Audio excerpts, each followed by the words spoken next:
Syria here, Will. Check. All right, try walking down this way, maybe to the other side. Check. Keep going. Just sing your favorite song. Yep. Nope. I'm not getting anything from him. Go ahead. Check 1, 2. Check.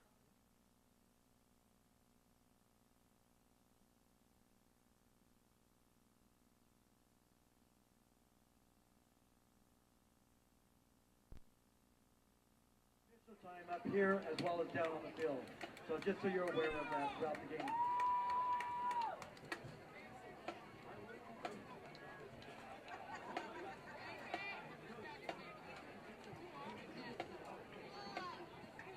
I'd like to welcome the Oxnard Yellow Jackets as we have our opener for our Pacific View League. Congratulations here to have our Oxnard Yellow Jackets here tonight and your Rio Mesa Spartans.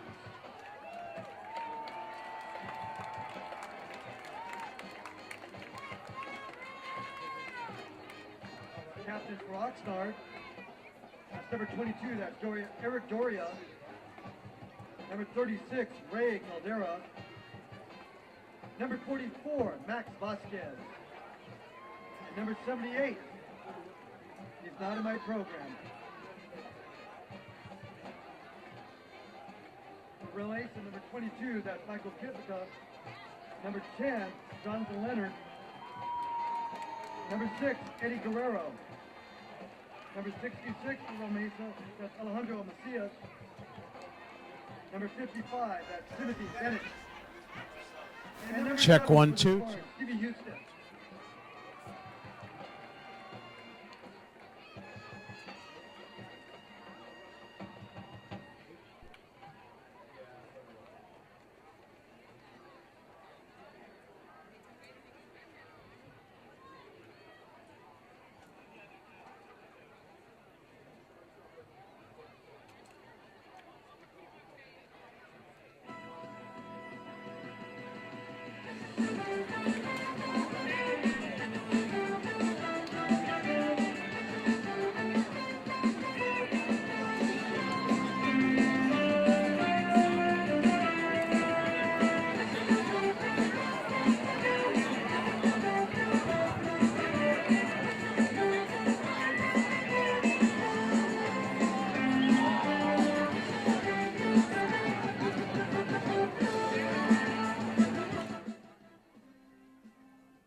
It is a monumental night for high school football in Ventura County as rivals collide in Simi Valley. Private schools do battle with public school counterparts.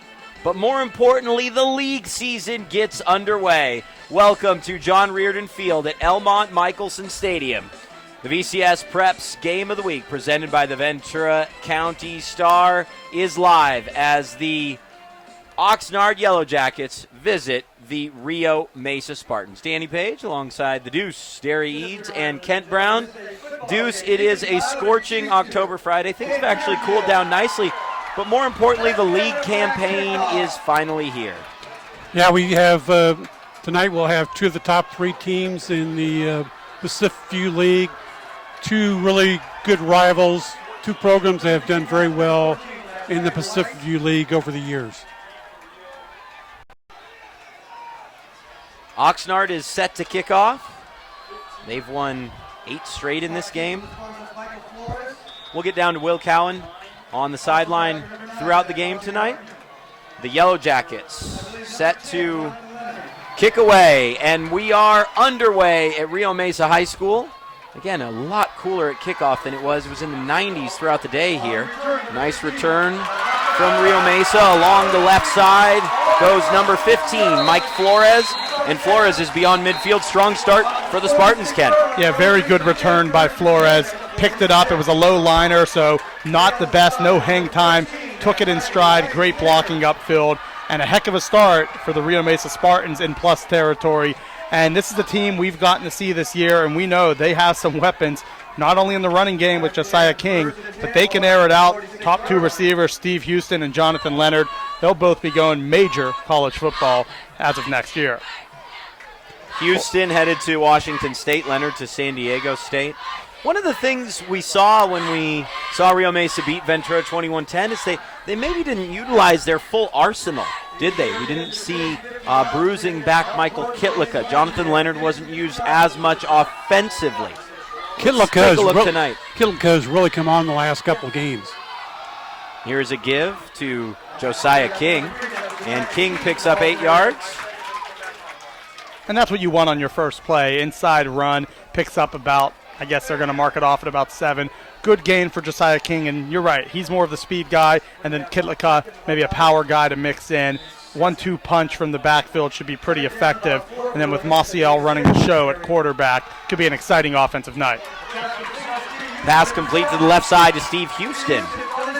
And Houston takes the ball down to the 20-yard line. 1st and 10 for the Spartans as they move the chains on just a couple of plays. So far, so good for Rio Mesa.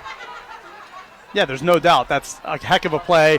And we want to see more of Houston and Leonard and those explosive receivers. And they have weapons. I believe it was last game whenever we saw Rio Mesa play where they had about 5 or 6 different guys that were making catches. So they'll spread it out. They have no problem lighting it up and going all different sides of the field. King is hauled down by Donovan Watts, number 91. Oxnard comes into the game at 3-3. The Yellow Jackets with a 35-34 loss to West Ranch on a missed PAT, as that pass is tipped at the line, I believe, but it's complete for a gain down to the 10-yard line to Matt Fabian. And we're less than a minute and a half in, guys, and Rio Mesa is knocking on the door. Yeah, it looks like it's close to a first down. It looks like actually they say mark it off first down, so 1st and 10 right outside the 10. So very good start so far for the Spartans. Penalty flag down. King carried to the right side. One would think that is in the neighborhood of holding. Yeah, it definitely is. And so the first negative play that Rio Mesa's had here in this first drive. What we've kind of seen through the first 6 games for the Oxnard defense, they've really been really tough against the run, but teams have been able to throw against them. Yeah, and I think if you're Rio Mesa today, you want to be as balanced as possible, but you take what the defense gives you, and we've already seen a couple times Leonard, Houston, guys like that, you get it to them in open space, and they'll take 7, 8, 9 yards every time. Houston is set to the far side, Leonard to the near. I think this is the interesting matchup of the game, guys, this Rio Mesa offense against the Oxnard defense. I think on the other side of the ball, as the pass is complete to Houston, but there's another flag down. Yeah, flag right near the catch over on the short side of the field, the sideline. I think we know what we're going to get when Oxnard has the football. A lot of Caldera, although Pagano did throw the ball 28 times last week in a really speedy Rio Mesa defense that possesses athletes all over the field. But this matchup to me is going to be interesting. So if Austin Maciel, the sophomore, can come in and lead a scoring drive right off the bat, it's going to be huge. Although they're their own worst enemy at this moment. Yeah, last time we saw Eddie Guerrero got the start when we did Rio Mesa against Ventura. This time, Austin Maciel, and he's been the guy lately. And so number 12, a bit less experience, but obviously a lot of talent. But once again, getting backed up. They were all the way at the 10-yard line. They're now back almost to the 28-yard line, so they're killing themselves with penalty after penalty.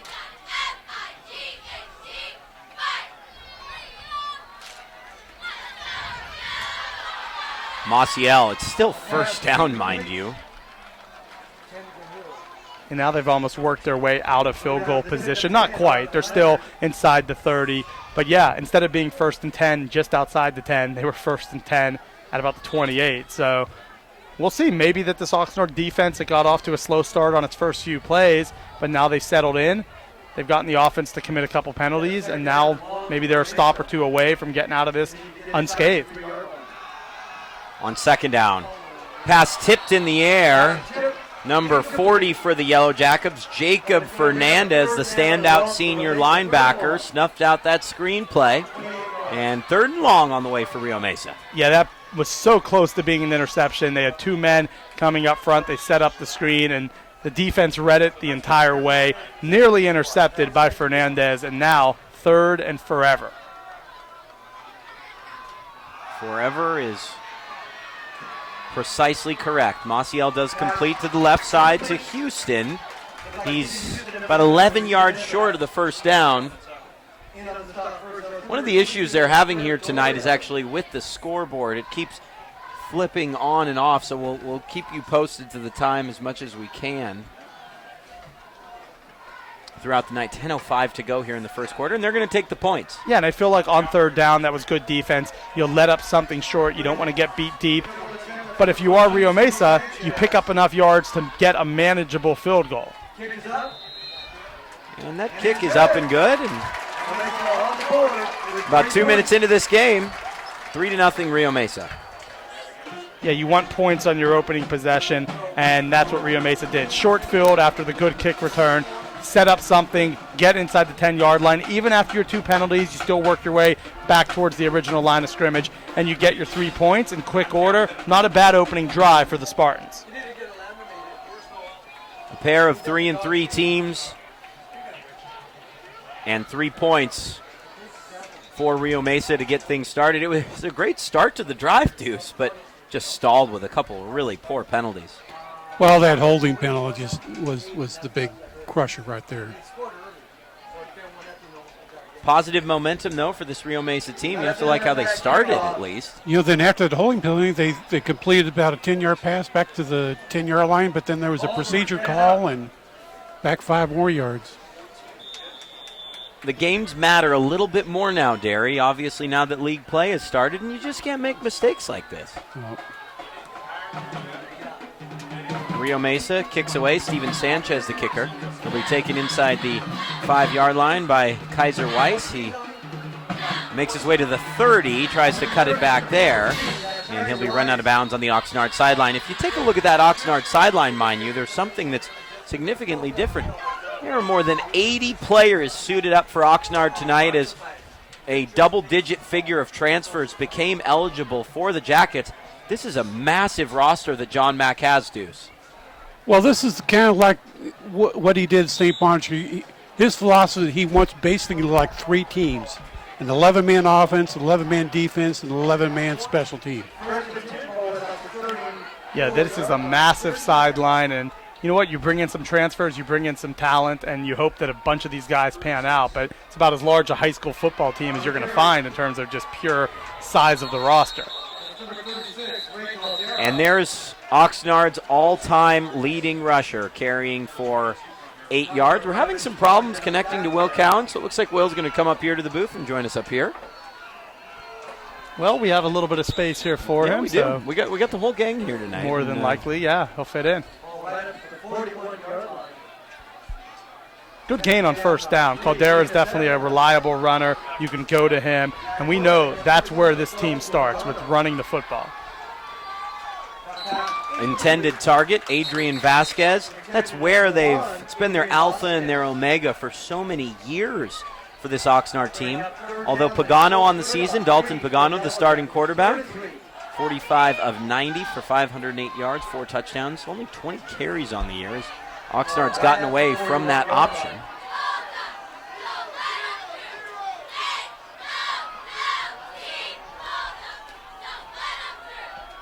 On a big 3rd down, Pagano to Caldera, and Caldera has a nice first down. How would you characterize him as a runner, Kent? Well, I would say that he keeps a low center of gravity. He's a good, quick decision maker, meaning he's going to see the hole and he's going to go at it. He doesn't dance too much in the backfield. So he'll take what the offensive line gives him, but at the same point, he lowers his pad level, usually can get some forward contact after the first hit, and that's a good sign for somebody with his size and his speed. So overall, quick decision maker and good pad level to pick up that extra yard or 2 after contact. As we said as well, he's the all-time leading rusher in the history of Oxnard High School, which is saying something. He passed Aaron Brown earlier this season, and he picks up, good 8 yards there.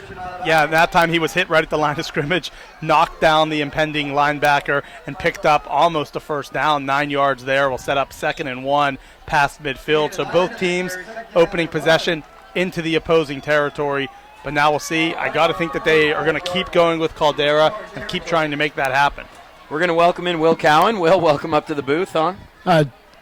Welcome, gentlemen. Thanks for the invite up here to the upper box, the luxury box, I should say. Exactly. Hang on, we'll get the caviar out just for you. Kind of your impressions on how things looked from the field. Again, there's a lot of athleticism out there tonight. That's one thing we were talking about at length. There is, and the Spartans have excellent speed to the outside. It's just the penalties that disrupt those drives in the red zone. So hard to overcome. You know, how do you look at situations like this, your first league game, and you're still having issues with penalties? It's got to be frustrating for the staff here. Yes, no question. It's something the coaches, I'm sure, work on every day in practice to work on the proper techniques to not hold and to not get caught up. But at times it just continues to happen. Pass is complete to Adrian Vasquez, and Oxnard has a first down. Yeah, it was a good throw by Pagano. He put that right where his receiver can do it, and it was a hands catch. You go up, you get that catch with your hands, you bring it down for the first down. Reliable timing route. Good catch by Vasquez. That's twice now they've gone to him on this opening drive. That's his first catch. Pagano with a give to Raymond Caldera. Picks up a couple yards. We know what we're going to get from this Oxnard offense, don't we? No question. Typically, the Yellow Jackets love to use those pulling guards and H-backs for to lead through the hole throughout Coach Mack's career. 2nd and 7 with Caldera in the backfield. It's staggering the number of times he can get the football in some games. Pagano, plenty of time. Goes back to his same target, and it's bobbled and dropped. Nice coverage on the play from Dante Martin, the sophomore. And it's 3rd down and 7. Yeah, and that would have been a tough catch. Over the middle, 2 defenders coming towards you. And you know what? He put it on the money enough that it might have been able to get caught, but you understand why Vasquez didn't necessarily come up with that. But now it puts them in a tough down and distance, 3rd and long. Really surprised they haven't gone to Blake Kilgore. He's been kind of like their number 1 target through the first 6 games. Perhaps this will be the play. Pagano rolling right, throws across his body, intended for Kilgore. Right on cue, Derry, but it's behind him. Yeah, Kilgore, a big target, 6'4", 220. But there is a flag down, so maybe a declined. You get him in 4th down, or maybe back them up and really get them 3rd and very long. Looked like to be in territory of holding. Spartans on that last possession in a rolled coverage right into that sprint out pass. Very well defended and scouted from the Spartan staff. We've seen Pagano for a few years, and I will say this, he looks so much more confident throwing the football than he has at any time over the last couple seasons. Yeah, they declined the penalty, so 4th and 7. And I guess I understand that. You've done pretty well against their pass so far in this drive. Why not just make it where it's 4th down and see if they can get it? Pagano with a straight drop pressure from the backside, but he throws for Kilgore. Caught inside the 10. 1st and goal, Yellow Jackets. Well, that time he sat right in the zone. Perfect play, and that's Deuce, you were calling it. That's Kilgore there. Last time they couldn't get it to him. This time Kilgore comes up. He uses that size and speed, specifically the size on that one, to shield away the defense. Picks up the easy 1st down. Little chess match there, Danny, between the coaching staffs. We talked about the rolled coverage on 2nd down. The next time the Yellow Jackets come right back to the seam route against that safety. It's a gutsy call, isn't it, to just go back to the same play, basically. And here's Caldera up the middle and into the end zone. Touchdown, Oxnard. Rio Mesa opens with a field goal, and the Yellow Jackets respond. A big play on 4th down and 7, and it's 6-3, Oxnard. They went to what works, which is Kilgore and Caldera, probably their best 2 offensive weapons, 1 catching, 1 rushing. Go to what works, see if the defense can stop you. A big 4th down conversion, and then you follow it up with a nice touchdown on the next play. On to attempt the PAT for Oxnard. Who Weiss. apparently wasn't ready to do the extra point for some reason. Last guy on the field. As long as he makes it, Derry, that's all that matters.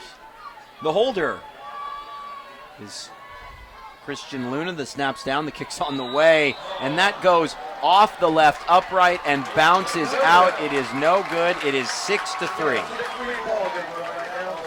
Hey, did you see the viral video of a extra point attempt in Texas? It bounced off the official's head and over the uprights. I didn't see that. Did you see that, Will? I have missed that, Deuce. Was that on Periscope? Yeah, right.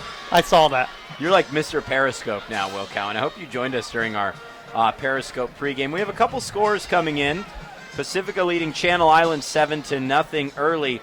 St. Bonaventure has run only 6 plays on 2 possessions, 2 3-and-outs, whereas Camarillo has scored 7 points on Isaiah Otis' 1-yard touchdown run. They stopped the Seraph, scored, and stopped them again. 7-zip.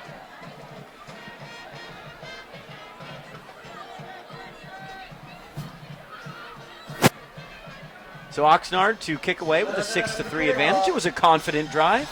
Yeah, very good drive. 4th down conversion. You ran the ball effectively. You now see the fact that Kilgore is a weapon that you can rely upon. It wasn't perfect. At times it wasn't pretty.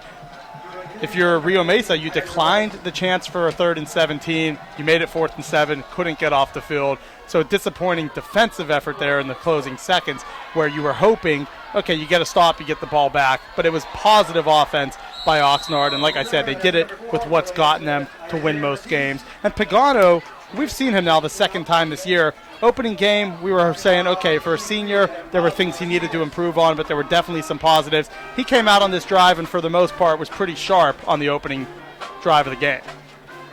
He's throwing with confidence, I think, and that's something we've never really seen over the years, Derry.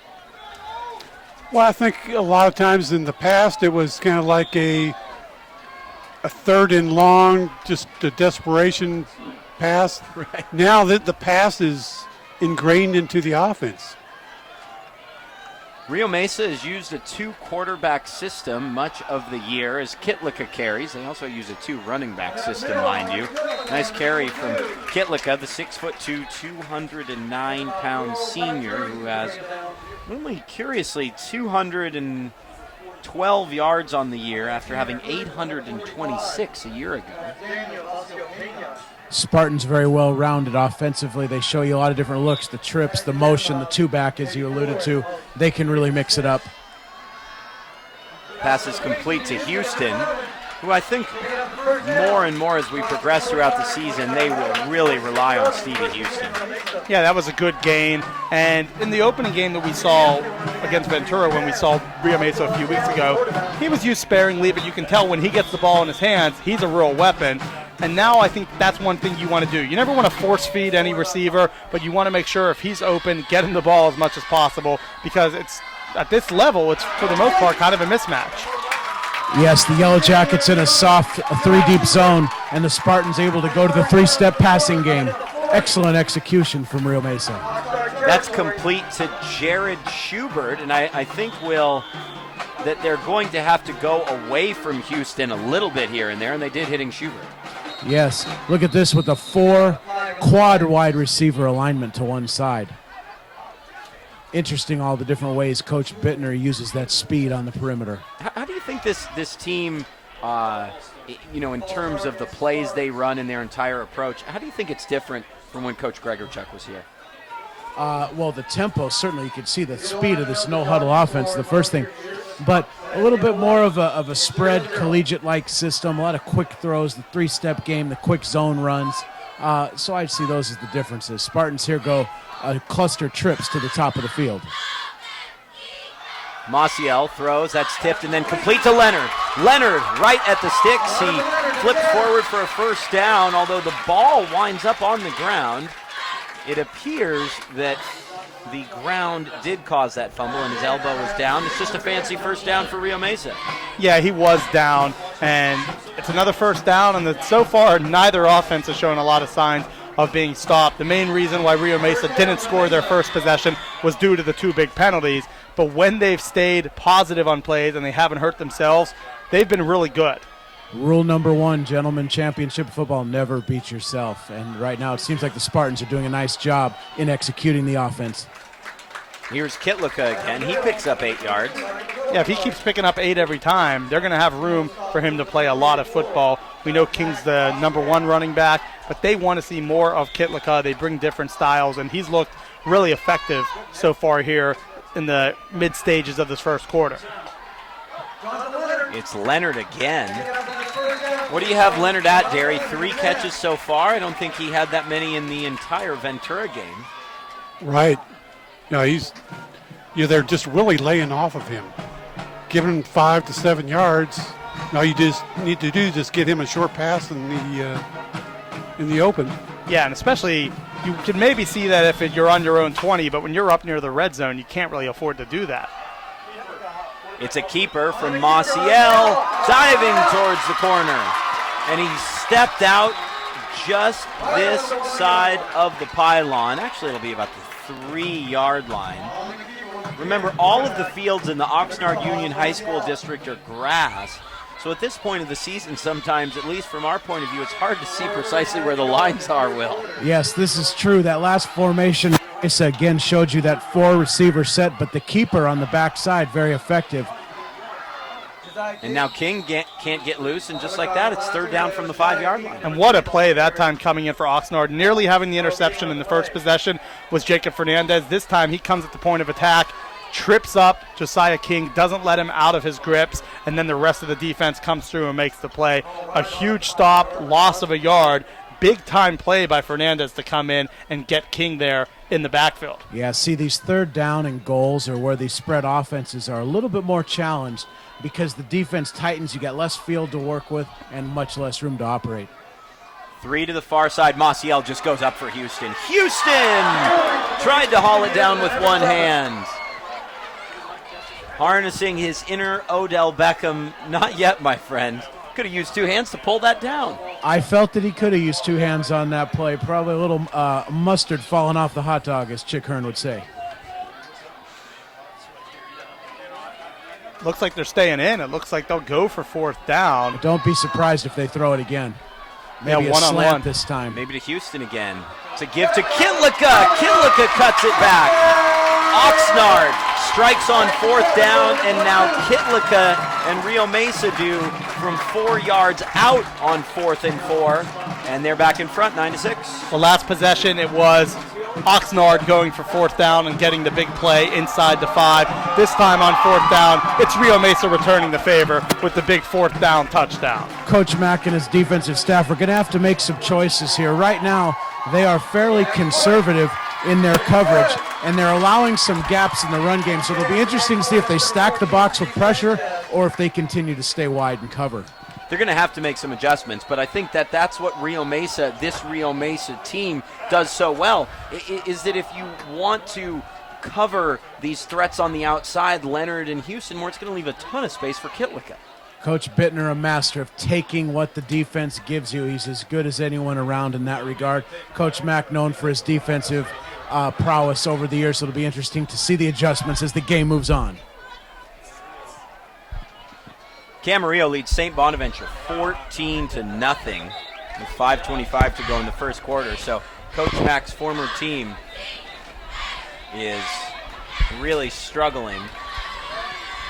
That Camarillo squad, Danny, they were very impressive when we saw them against Ventura a couple weeks ago. So many threats from the tight ends, the running backs, the receivers, the defense, the special teams. They're loaded.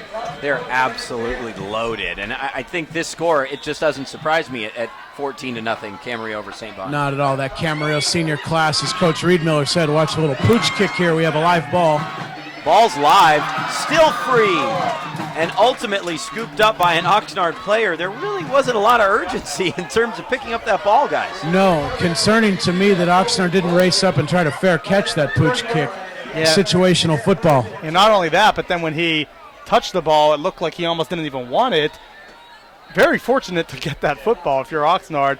A lot of times when you do those kicks, you say, what are you doing? The team receives it easily. That time, they almost came up with it. That would have been a huge steal for the Spartans if they could have somehow forced the turnover there. Yeah, that would have been a big play. Now you can see the Spartans into a defensive adjustment here, going to a man-to-man pressure package. A jet sweep for Adrian Vasquez, and absolutely nothing there. You saw the Spartans there squatting the tight end, pressing the receiver, so right away the Spartans have decided that they are going to commit to that Oxnard run. It is rare at any level of the game that you really see that jet sweep work these days. There's just too much speed on the edge. Yeah, especially on first down. I feel like a lot of times teams are on the look for it early in a possession, especially right after a touchdown, and that time Will was exactly right. The defense was ready for it completely. They'll fake the jet sweep, run with Caldera, and he picks up, about 7 yards. You know, as we look back at this Oxnard team under Mark Beckham, some incredible running backs, Derry, and to be able to look at Caldera and say that he's the all-time leading rusher for the school, that's something pretty special. Well, especially, like under Mark Beckham, he had like a pretty much of a two-back set. Henry Fernandez was a great fullback, and he shared a lot of the yards. And some of his quarterbacks he had in the past, like Tim Egan and those guys like that, they would also run. They'd have that option game going. Well, Derry, you knew when Coach Mack came in that the system, that came from San Diego State back with Coach Kraft, and much more spread and fluid. The fullback's hands not on the ground. It's not exactly a power running game, but very effective over the years. Well, one thing Coach Mack talked about is that because these players have been playing in that power running style for the past few years, that a couple games in, they had to really go back and teach a lot of the fundamentals. As the kick is nearly blocked, Pagano will not get the penalty flag he seemed to so desire, and the punt will be down at the 34-yard line. Rio Mesa is going to start from there. Yeah, just not a great punt. Nearly blocked, and then he tried to sell it the fact that he was ran into. Great defensive stand by the Spartans that time, stopping Rio Mesa, or stopping Oxnard, and it was that first down play. You get the negative jet sweep, it sets up second and long, then it's third and medium, and then you get them off the field. That was a real win for the Spartans. Physically, they won that battle up front, and their offenses look pretty sharp so far, so they're trying to add to this 4-point lead. Well, so far, no adjustment from the Yellow Jacket defense. A straight, soft, three-deep zone. You can expect the quick three-step passing game coming back quickly for the Men in Black. The Men in Black. I like it. On this cool Friday night, it's finally cooled down a little bit. Today was just awful. Yeah, they needed it. It was, over 100 degrees? I think you said, Derry, 106 today here at part of the county. That is just for October. To be in the hundreds, that is so hot. And the nights actually turned out to be pretty normal and nice and calm. Yeah, that last play there, Oxnard actually changed into a two-deep zone. Coach Bittner straight back to the inside run. Amazing cat and mouse between the two right now. 10-6, the Spartans lead in the final minute, and it's again it's been their versatility that has allowed them to grasp this first quarter advantage. And when Oxnard corners play off, they just go right back to Houston, really. They're really tough to stop. It's an amazing, amazing job of recognition from the Spartan quarterback and coaching staff to be able to see exactly what you said, Danny. Press on the outside, two deep safeties, run the ball. Soft coverage, quick throws. It's been fun to watch. Here's that 3-by-1 formation again to our side. Throw again to Houston, and it's off of the future Washington State Cougars' hands, but again, you see the space they have. Yeah, that time it was a good decision, just a little bit too much zip on the ball, and Houston didn't quite turn his head from his break. But that's fine. It's first down, not a negative gain, and he was open. So as long as he's an open receiver, you can live with that type of throw. And with the running game between Kitlika and King, chances are they'll pick up some pretty good yardage on second and set up third. But as I say that, another penalty, the third already today for the Spartans offense. Yep, Maciel definitely throwing the fastballs on first down, but as you can see there, the false start's going to put him into a second down and 15 situation. Probably a good time for a screen or draw here. See what happens from the Spartans. Just over 30 seconds remaining, second down and 15. Well, when they've had these second and long or third and long, they've thrown on the right-hand side, right on the sideline. There is a Rio Mesa receiver to that far-hand side. Maciel. Just a quick toss over the middle. I think it's the first time we've seen Rio Mesa really throw to the middle of the field, as that's complete to Matthew Fabian. Well, that seems to be the area that Oxnard seems content to defend in that cover 3. But you saw that time a little run fake is all you needed. Fake that inside zone, dump the ball over the top. Well executed again. And we got ourselves a 3rd down and looks like 3. Yeah, it was a perfectly executed play. Got the linebackers to bite up a bit, hits the receiver over the middle. And Fabian is a tough receiver there. He's mainly the guy. You know what you get on the outside with Leonard and with Houston, but Fabian kind of can do everything in between. They found him, and yeah, now it sets up, I guess, probably about a 3rd and 2, and you're in plus territory inside the opponent's 40. So you can kind of play this for 2 downs, but they have options here. You have the defensive backs laying off the receivers. If it's that same way, throw something quick, pick up 5 or 6 yards, and get your 1st down. I have a feeling that the Spartans have a check with me situation at the line, and what that means to all the viewer at home is coach will probably call the run, and if the quick pass is there, you check with me, meaning the sideline, gives you the thumbs up, flip the ball to the outside. Yeah, the only thing that's missing are those giant cards, with like the McDonald's symbol on it and Daffy Duck and all of that. I am so old school that those are so annoying to ridiculous. me. I cannot figure out for the life of me why it's necessary. The hand signs will get it done, even if you want everybody to look to the sideline. I do not understand seeing a big picture of Jabba the Hutt and what that indicates versus Madonna or versus Cher or a big elephant. It all looks the same to me from 45 yards away. Yeah, maybe it's just kind of a decoy thing sometimes. You throw them up there, hoping the defense will read into something. But, yeah, it does seem unnecessary. But nonetheless, a lot of teams, especially on the collegiate level and, even in high school, they use stuff like that. But not here tonight. Not here at Rio Mesa High School. On 3rd and 2 for Rio Mesa. Screen pass. Houston complete. And Houston is met right at the 1st down marker. But you're saying it's a 1st down, Will? I say it's a 1st down based on the spot of the near official. He's right on the line. The down marker was on the 44. Yeah, look at this empty formation, no running backs. 3 to the far side. Houston, by the way, is the near side slot receiver. Straight drop, and they're going Houston's way, challenging the defensive back, and it's overthrown incomplete.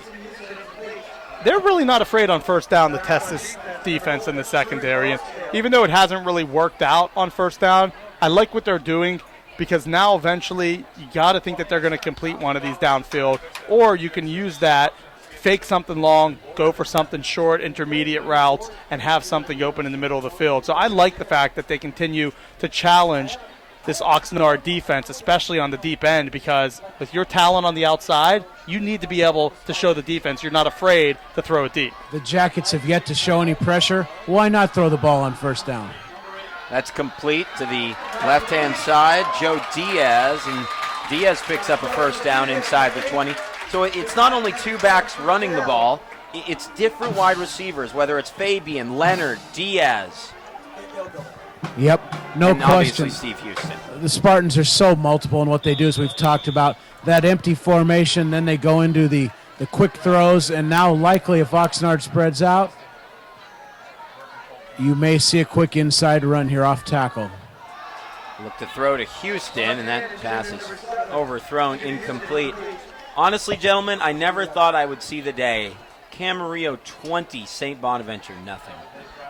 It's not even the end of the 1st quarter. Absolutely amazing. Huge crowd at the Sportsplex tonight from the reports.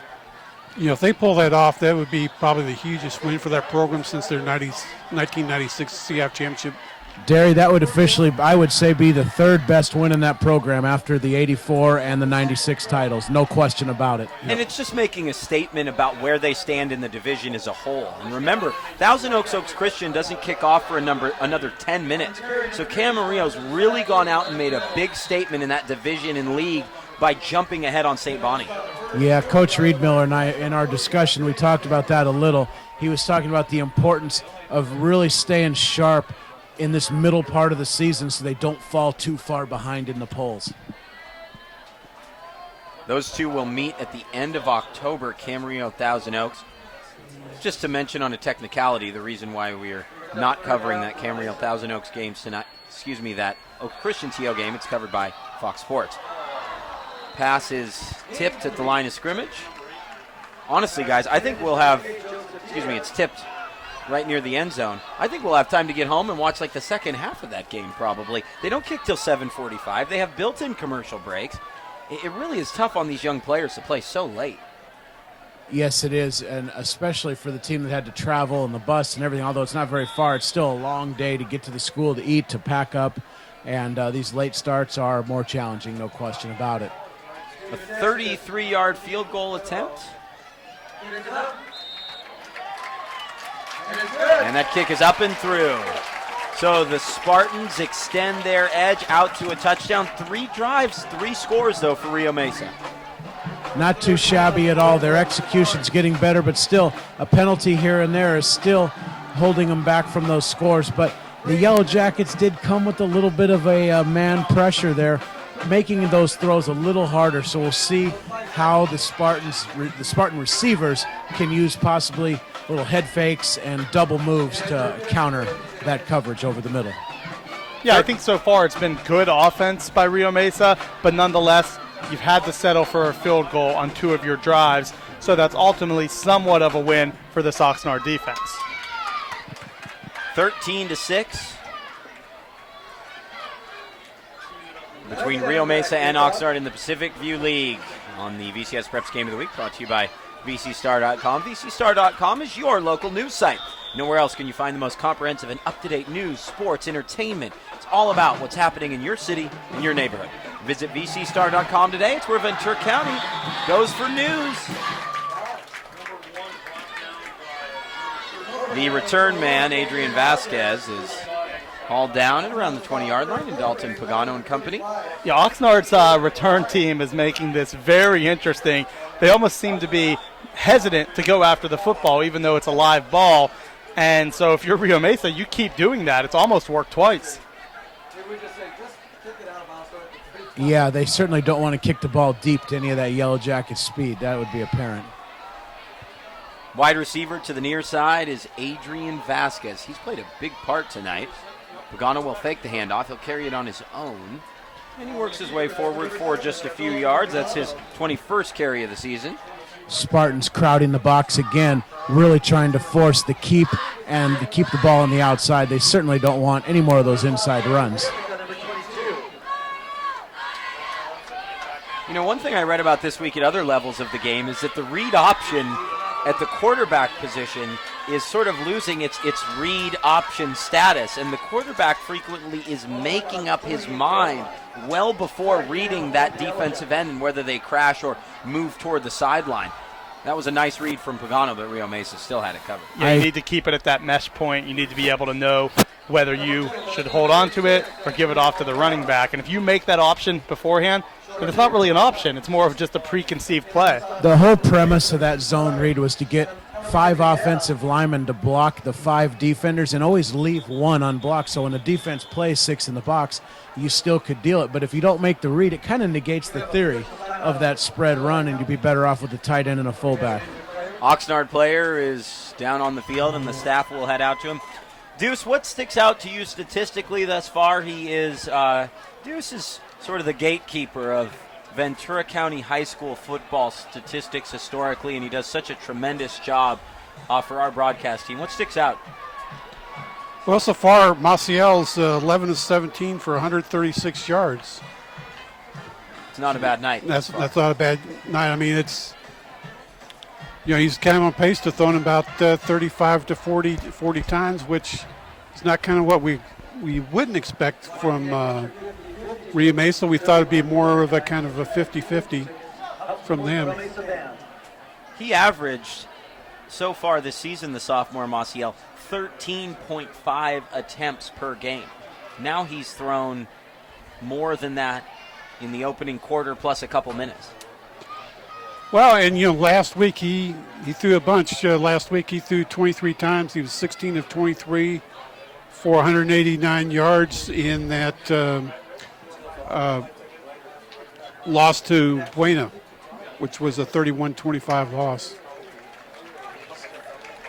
He really looks like a player. Looks like a really good sophomore quarterback. He's definitely the quarterback of the future, I think. Bittner did a really good job of having two quarterbacks and letting this guy come along and be relaxed. Well, and there's something to be said, I think, for a sophomore quarterback that has skills, but he also has a real understanding of this offense. And if he can grasp an offense like this that exploits your opponent's weaknesses, look out. The next 2 years is going to be a star. Without question, Danny, I agree with that assessment. I'm very impressed with the maturity level.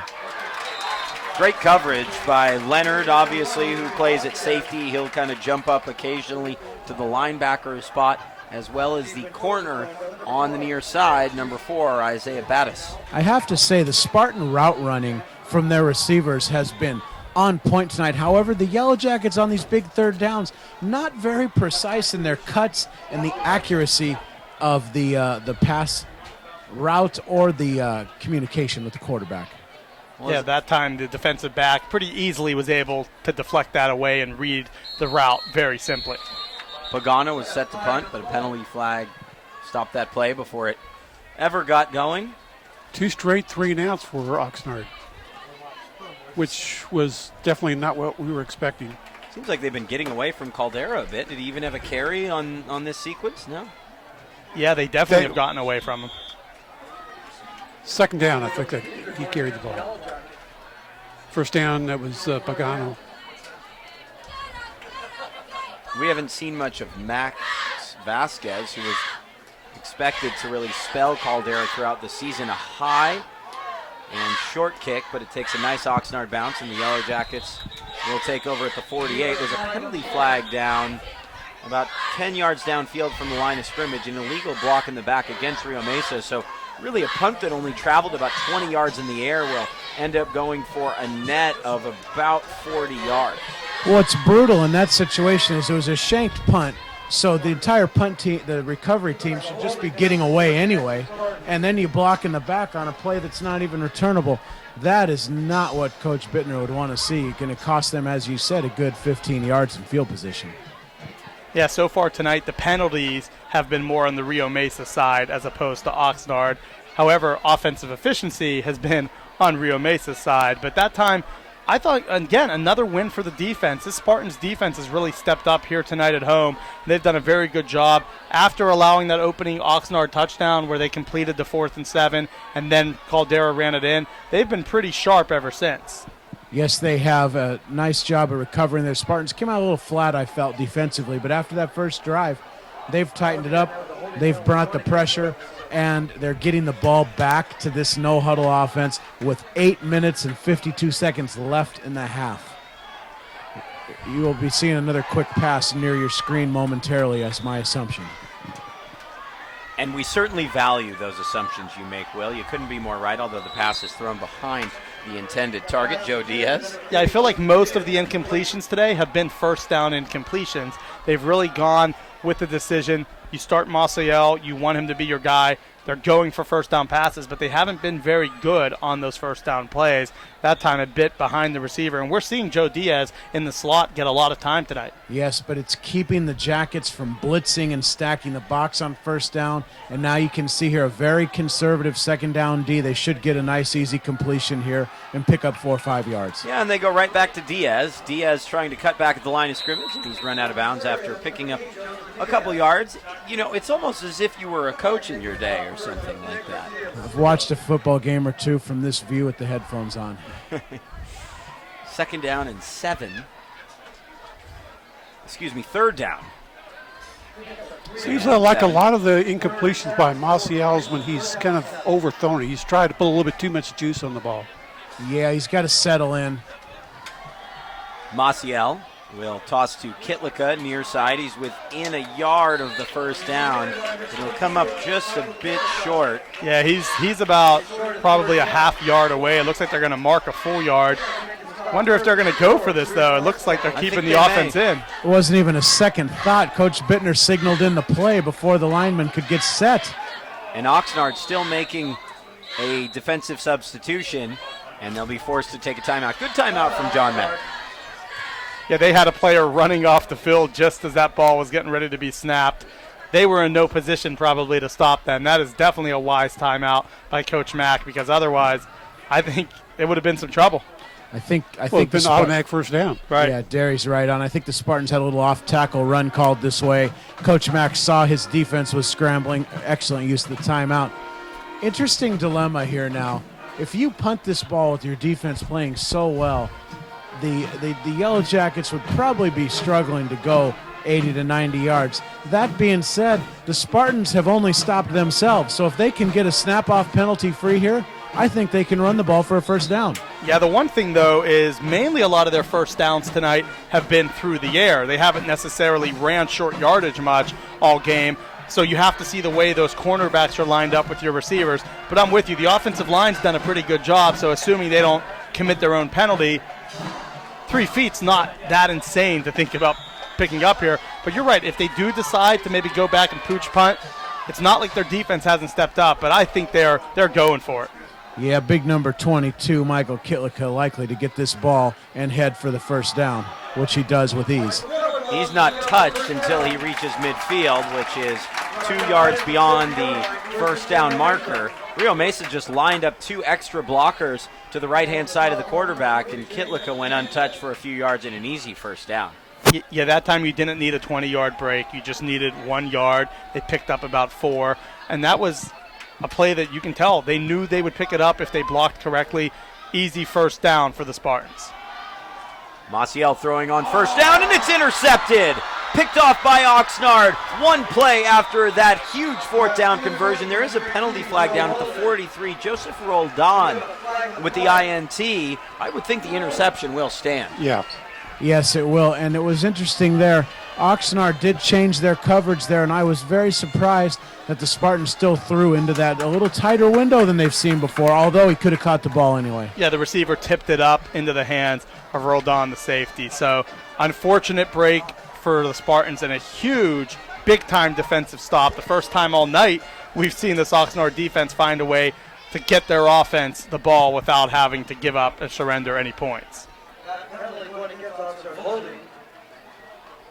Just to bring you up to speed on some of the other games in the Pacific View League, Pacifica leads Channel Islands 14-0 in the second quarter. The Tritons trying to take first place in the Pacific View with whoever wins this game. 10-yard holding penalty, by the way. And here's a give to Caldera. Caldera really doesn't get very far beyond the line of scrimmage. That Spartan D is all over Caldera tonight, really keying in on him and swarming to those inside runs. Yeah, Caldera, 5'7", but 200 pounds. And as I said, he usually forward contact will pick up something. That time, no chance. The defense hit him. He had nowhere to go. Spartans defense, much like what you said, Will, this defense has stepped up so much end of first quarter, early to mid portions of the second quarter.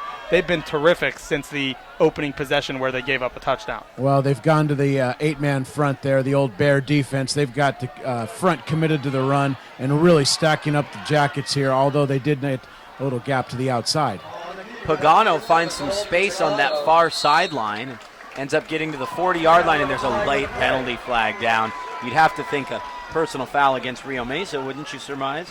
Probably. Usually when there's that extracurricular after the tackle, after the play, it's probably going to be like unnecessary roughness or maybe a face mask on the defense. Based on the reaction of the Oxnard crowd, which is a nice one over there. Great crowd. Yes. Well, with 81 players in a band, you'd like to think they could fill the stands. Hey, just if you bring like 2 parents per player, you're going to do pretty well on that side regardless. Nearly full on this near side as well. And, you know, this is an interesting stadium. By the way, our producer, Anthony Placencia, is up on the second level. So you guys actually have a better point of view of the field than we do. And this is one of those stadiums, Will and Derry, having been to so many games, you really don't have a great perspective of that far sideline, do you, Deuce? It's kind of hard to see really what's happening over there from where we sit. I'm shut out from about the 15-yard line on. Well, that's right. You're cut down on the corner, cutting the corner and cutting back into the end zone for Oxnard. On a 45-yard touchdown is Kaiser Weiss. So a penalty knocks Oxnard back on the return. But then a 15-yarder on Pagano's run sets up that long touchdown pass. They're within a point of tying the game, Will. Just like that, the tide can turn so quickly in the high school football games. and Oxnard taking full advantage of the field position, the penalty, put the ball in the air, let the playmaker make a play. Yeah, and Weiss is not only the return man, he was also the kicker on the first PAT that was missed. Now he steps up, huge catch, and then yards after the catch, separating from the defense and going the distance. We said the Spartans' defense has been good for so long, but all it takes is one play, one receiver to beat the defense, and next thing you know, we're either going to see a tied game or now they're going for two. They might be up a point or down one. Pagano lines up to go for two. He gives to Caldera. Caldera's met at the line of scrimmage. And the two-point conversion attempt is no good. Now, I don't understand that at all on any card of logic when you're down one, not to play for the tie in that situation. What is the benefit of going up one deuce? Talk to me. I have no. That is kind of, John Mack has had a history of going for two instead of one. But you would think, yeah, go for a tie. I think his last game, which they lost by a point, they had a missed extra point, and that may be still on his mind. And they missed one earlier in the first quarter when they scored their opening touchdown. So maybe it's no faith in the kicker, but you would think, have enough for the PAT. But needless to say, Rio Mesa stopped them, and now they're still up a point. So interesting decision.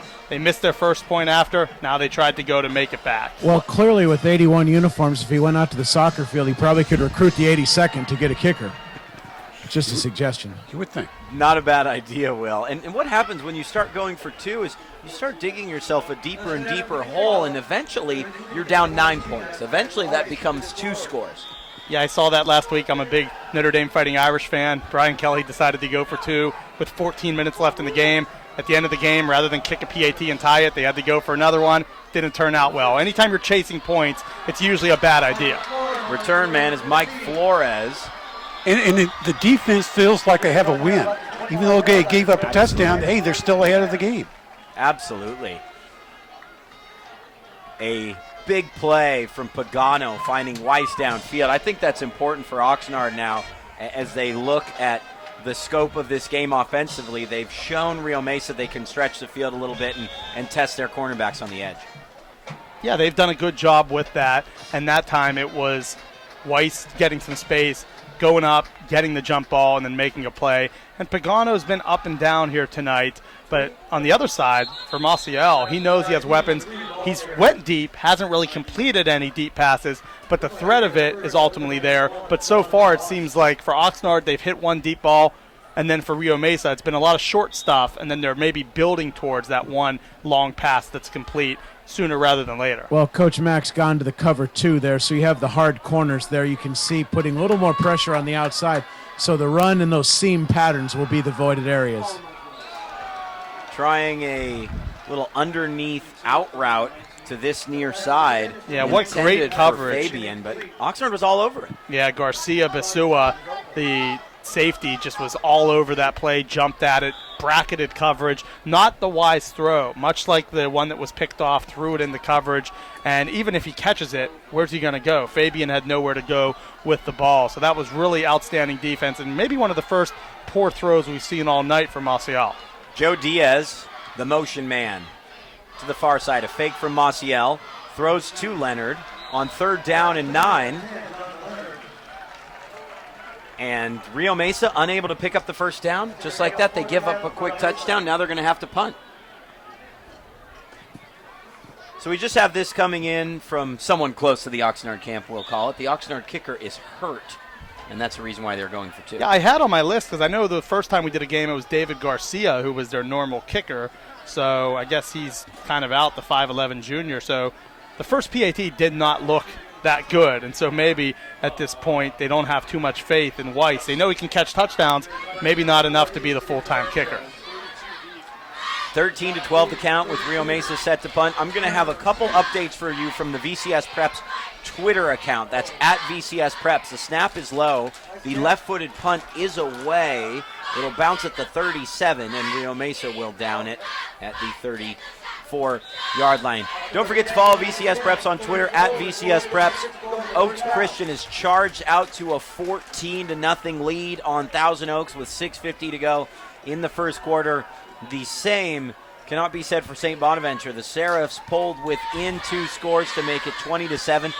But then Isaiah Otis takes a Jake Constantine screen pass, 39 yards for the score. Camarillo leads 26-7 with 6:34 to go in the second quarter. And here's a quote from the VCS Preps Twitter account. St. Bonaventure huffing and puffing to stay in the game. Camarillo effortlessly going up and down the field. That's the contrast so far. Pagano trying to hit another target along the far side. That's number 1 for Oxnard, Adrian Vasquez, and Isaiah Battis on the coverage.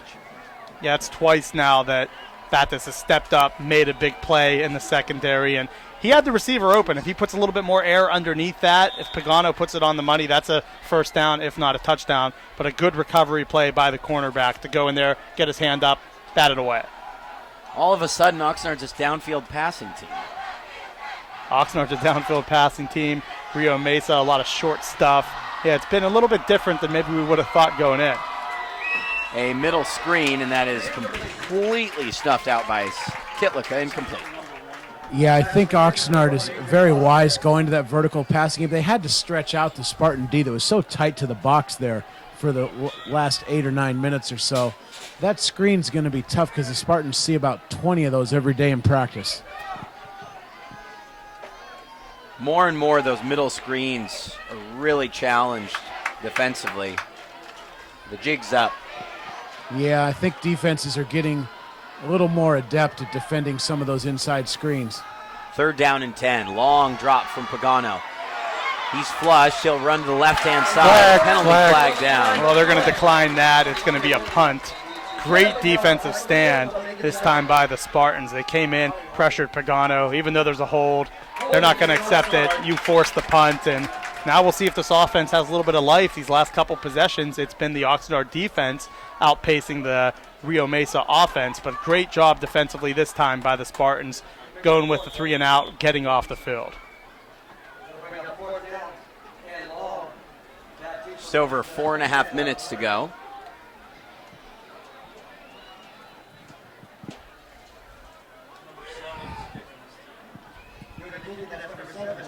Pagano set to punt. The quarterback is the punter, as we mentioned. And Pagano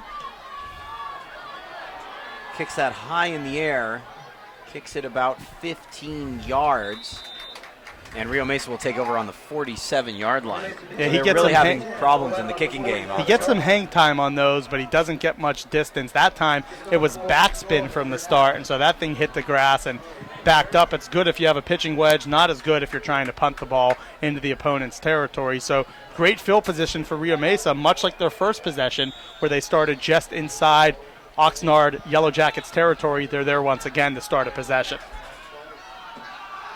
A straight drop and a nice completion downfield to Joe Diaz, but the ball's loose. Still back and forth between Oxnard and Rio Mesa, and I think the Yellow Jackets ultimately picked that up. Diaz brought it down. It was knocked away.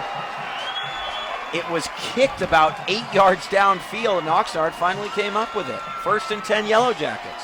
Yeah, that time Diaz, nice catch, tries breaking the play afterwards, yards after catch, knocked away, and then Oxnard opportunistically picks the ball up and gets the ball back. So the defense stepping up again. They already had an interception. Now they force a fumble and get the recovery. Huge step-up defense by the Yellow Jackets.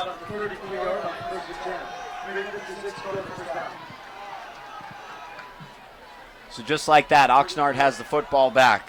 The ball is carried by number 34, Ryan Caldera. Uh-oh. There's another one. 2nd and 8. Yeah, bigger than his brother. He's 5'8", 210. So you have 5'7", 200-pound Raymond Caldera, and now Ryan comes in at 5'8", 210, and not a great gain, but nonetheless, they're trying to get him some work. He's more of a kind of a blocking back. And that's what he'll try to do here. Raymond cuts it back to the 41, although there's a penalty flag down. Become kind of a sloppy game the past maybe 5-6 minutes. We've seen a couple turnovers, a couple near turnovers, some bad punts, a bunch of penalties. This has not been that well played of a second quarter by either side. Yeah, not to make any excuses for either side, but some of these hot, warm days and weeks do drag and take a lot out of these guys. especially if their classrooms may or may not be air conditioned. You never know the situation at different schools. But it can be really tiring and hard to stay on top of your game at times on these really warm days. A lot of these high schools don't have any air conditioning at all. Yeah, I would be surprised really if wears on them. At Rio Mesa the classrooms were all air conditioned, probably just the portables. That is the case. Although I think Oxnard High School being a newer school, no air conditioning, Will? Negative. Wow. That is brutal, isn't it? Short carry from Pagano. The question is, what's going to come first for the Oxnard Union High School District? Synthetic fields or air conditioning? Danny, you bring up excellent questions. I would say that the air conditioning will come first. Yeah, I'd say that's not really a question that myself or Deuce are really going to probably have too much of an answer for.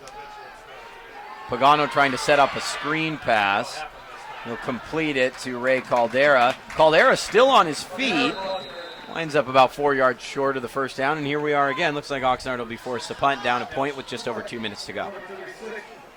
After what looked to be kind of a high-scoring affair, we were reaching, just a few minutes into the game, and it was already 10-6 with 8 minutes into the game. Now, since then, we've seen limited scoring, so the defenses have stepped up big, and the offenses have really hurt themselves with penalties, forced passes, and so on. But once again, Rio Mesa gets a stop. We know Pagano is not at the best night punting the football, so you might still get pretty good field position here if it's not Pagano's best punt of his night. Just past 8 o'clock with 2 minutes and 2 seconds to play. Rio Mesa has taken a timeout. Hey, if you like being in the know, subscribe to the Ventura County Star and discover what's happening in your neighborhood. At a price less than your daily cup of coffee, you can be informed and stay in the know. Sign up today at VCStar.com. In the Pacific View League, Pacifica leads Channel Islands 28-10 at the half. In the Channel League, Buena is on top of Dos Pueblos 17-0. The Bulldogs definitely look like the favorites in the league, although Ventura, last I saw, was in front of Santa Barbara 7-0. Agora leads Moore Park. Moore Park coming out slow after that big come-from-behind win last week. They trail 14-3. They lost the running back. He's out for a couple weeks, 2 to 3 weeks at least. Reese really showed us a lot. He really ignited Moore Park in a key stage of that game, and the defense seemed to just follow the momentum the running back built. He had that one big 34-yard run in the second quarter that kind of really got the offense going a little bit. Great punt from Pagano. Bounce down at the 11-yard line. What a 50-yard punt, is it not? 56. Yeah. That's a nice kick. Very effective that time. Good spiral, over-end punt. Gets the nice roll once it lands. That's what you want to see out of Pagano, as opposed to the 15, 13-yard punts he was doing beforehand. Yeah, his protection was better on that, and he had time to really get the nose down and get that spiral the way he needed it. Boy, the punt before, it was kind of like a rugby thing. He started running with it and then tried to kick it off that. That's not really a good plan. No, the key to those is that end-over-end roll, but this punt was very effective. A quick play fake, and the give is ultimately to Kitlika. He gets about 4 yards. Great thing about running a fast-paced offense like this is you're built for a 2-minute drill. You are, and with the clock running at 1:34, the Spartans are back up at the line. Not in too big of a hurry here, it doesn't appear. Yeah, it might be one of those deals. If they can break a 20 or 30-yard play, then they'll start thinking about really pressing it on and going deep and trying to score. If they get in second and long, third and long, they might change their mind. Maciel will keep and pick up 3 yards. Let's see how quickly they get to the line here. They do have a 1-point lead, although the offense's really consistent progress on the 3 opening drives has been slowed dramatically here in the second quarter. Yeah, definitely. And some of that has been the offense making penalties, and then the other part of it was key mistakes, a fumble and an interception. So when you turn the ball over 2 times, you're going to be in some trouble. They're fortunate right now to probably have the lead, knowing the fact that their offense has made so many mistakes, not only in the first quarter by having to settle for field goals, but now in this quarter. And they appear content to take a lead to halftime, and you see why. As Maciel fumbles, he does recover it on his own. 4th down coming, and It looks like John Mack will take a timeout with 30 seconds to go. Yeah, why not? You try to set up your special teams and hope for a punt. If you can get a long gain here, you'll have 1 or 2 chances to throw it deep into the end zone and try to get something. Yeah, good use of the timeout there from Coach Mack. You got to probably try to block the punt first and foremost, and then if not, you take a couple shots to the end zone. Well done there from the Yellow Jackets in managing that clock. Well, I will say this. At a key point, we've had a lot to say about the Oxnard kicking game, but at a key point in this second half, Pagano pulled off an outstanding punt, and I think that's what forced Rio Mesa to be a little bit more cautious. Absolutely. That Pagano punt went so far over the deep man's head that there was no chance to return it. Correction on that score, by the way, it's 28-0 Pacific over Channel Islands, so the Tritons look like they will be on their way to 1-0 in the league. Nico Booth-Fortier, a 44-yard touchdown run for Moore Park. They're behind 14-10, and Thousand Oaks has had 4 drives. They've gone 3 and out on all 4 drives. Punt is away. Will be taken at the 47-yard line and taken backward. Great punt, better coverage, outstanding special teams effort. So we saw both ends. One for Oxnard pinning Rio Mesa deep, and now Rio Mesa getting everything they possibly could there on that punt. So both jobs, special teams, good on both ends. What do you think here? You take a couple shots to the end zone, or at least try to stretch the field a bit? Yeah, or maybe, you get some time out there. Maybe throw one over the middle. Nice seam route possibly I'd consider. The only thing you don't want here is a turnover and a run back, but there's a nice void for the quick seam over the middle. Pagano has time, which he really hasn't all night. He'll throw inside the 10-yard line, and that is tipped up in the air. The receiver dove for it. He couldn't bring it down. The ball popped up in the air and was nearly intercepted. Pagano had his man. Yes, he did. Excellent time provided by the offensive line. A nice post pattern behind the safety. Well executed. Still time for a couple more, by the way. Yeah, it looked like it was going to be a catch. Unfortunate for the Yellow Jackets, they couldn't pull it off. That time the receiver had them beat, just couldn't come up with it. See what second down brings us. This game's been very exciting so far. 13-12. Dustin Sanchez, the intended target on that play. Pagano will be forced to step up, move to his right. He'll complete that for a first down. That's good to Adrian Vasquez, and Vasquez finally gets out of bounds. He's having a heck of a night. Vasquez has done really well. He is very shifty and very good with the old yak category, yards after catch. 3.4 left on the clock while we can still see it. As we said, the clock is sort of going in and out. Is that time accurate, 3.4? So one more chance. You throw up a Hail Mary and see what happens. They have some weapons. Kilgore's tall. You've seen what Vasquez can do tonight. We saw Weiss with the big 45-yard touchdown. Obviously, number 80 nearly pulled one in for Oxnard on that last play. So Dustin Sanchez. So they have weapons. Thrown inside the 10 for Weiss, and it's intercepted by Jonathan Leonard. No real surprise there.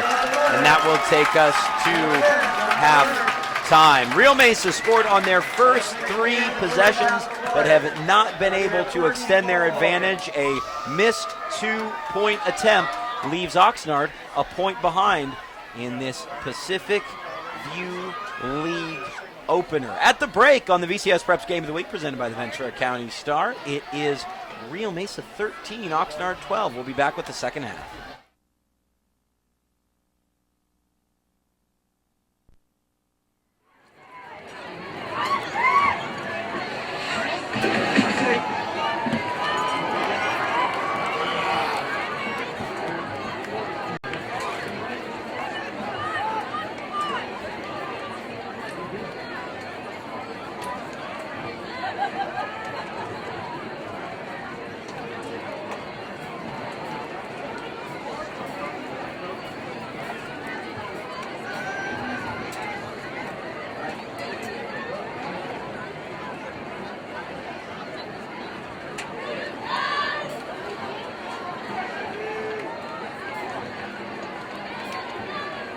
I would like to introduce our girls varsity pep squad. one of the hardest working ladies on this campus.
Rio Mesa Prep Squad, great job to all of you.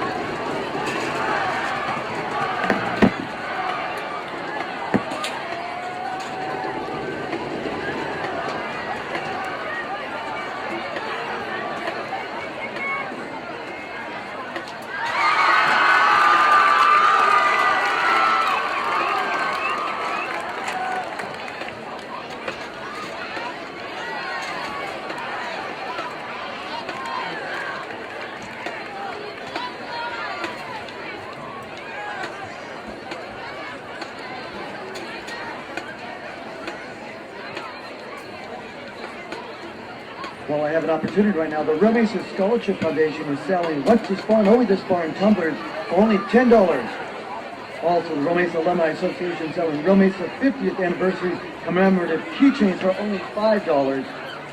Both of these tables are located on your way to the snack bar, so check it out. Help support the Rio Mesa Scholarship Foundation. Remember, What's This Spartan? Only this Spartan.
Let's give a big hand for the Spartan Band and Call Flags. Great job.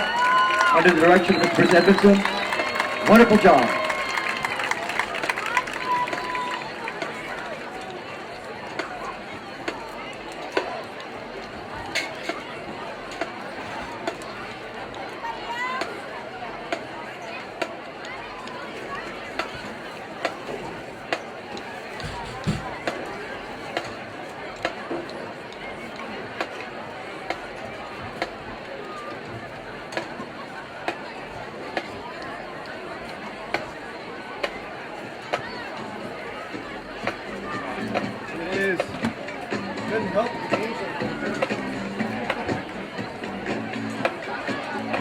Just, you know, our Spartan bands can be competing tomorrow at Royal High School. They have a field competition, so good luck to the Rio Mesa band and their tall flags.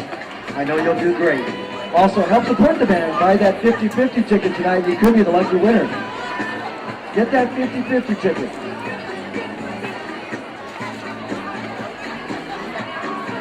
By the way, if your name is Mary Lee Beck, come on up to the announcer booth. I have your driver's license. Mary Lee Beck, come up to the announcer's booth. I have your driver's license.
Once again, Mary Lee Beck, come up to the announcer's booth. Mary Lee Beck to the announcer's booth.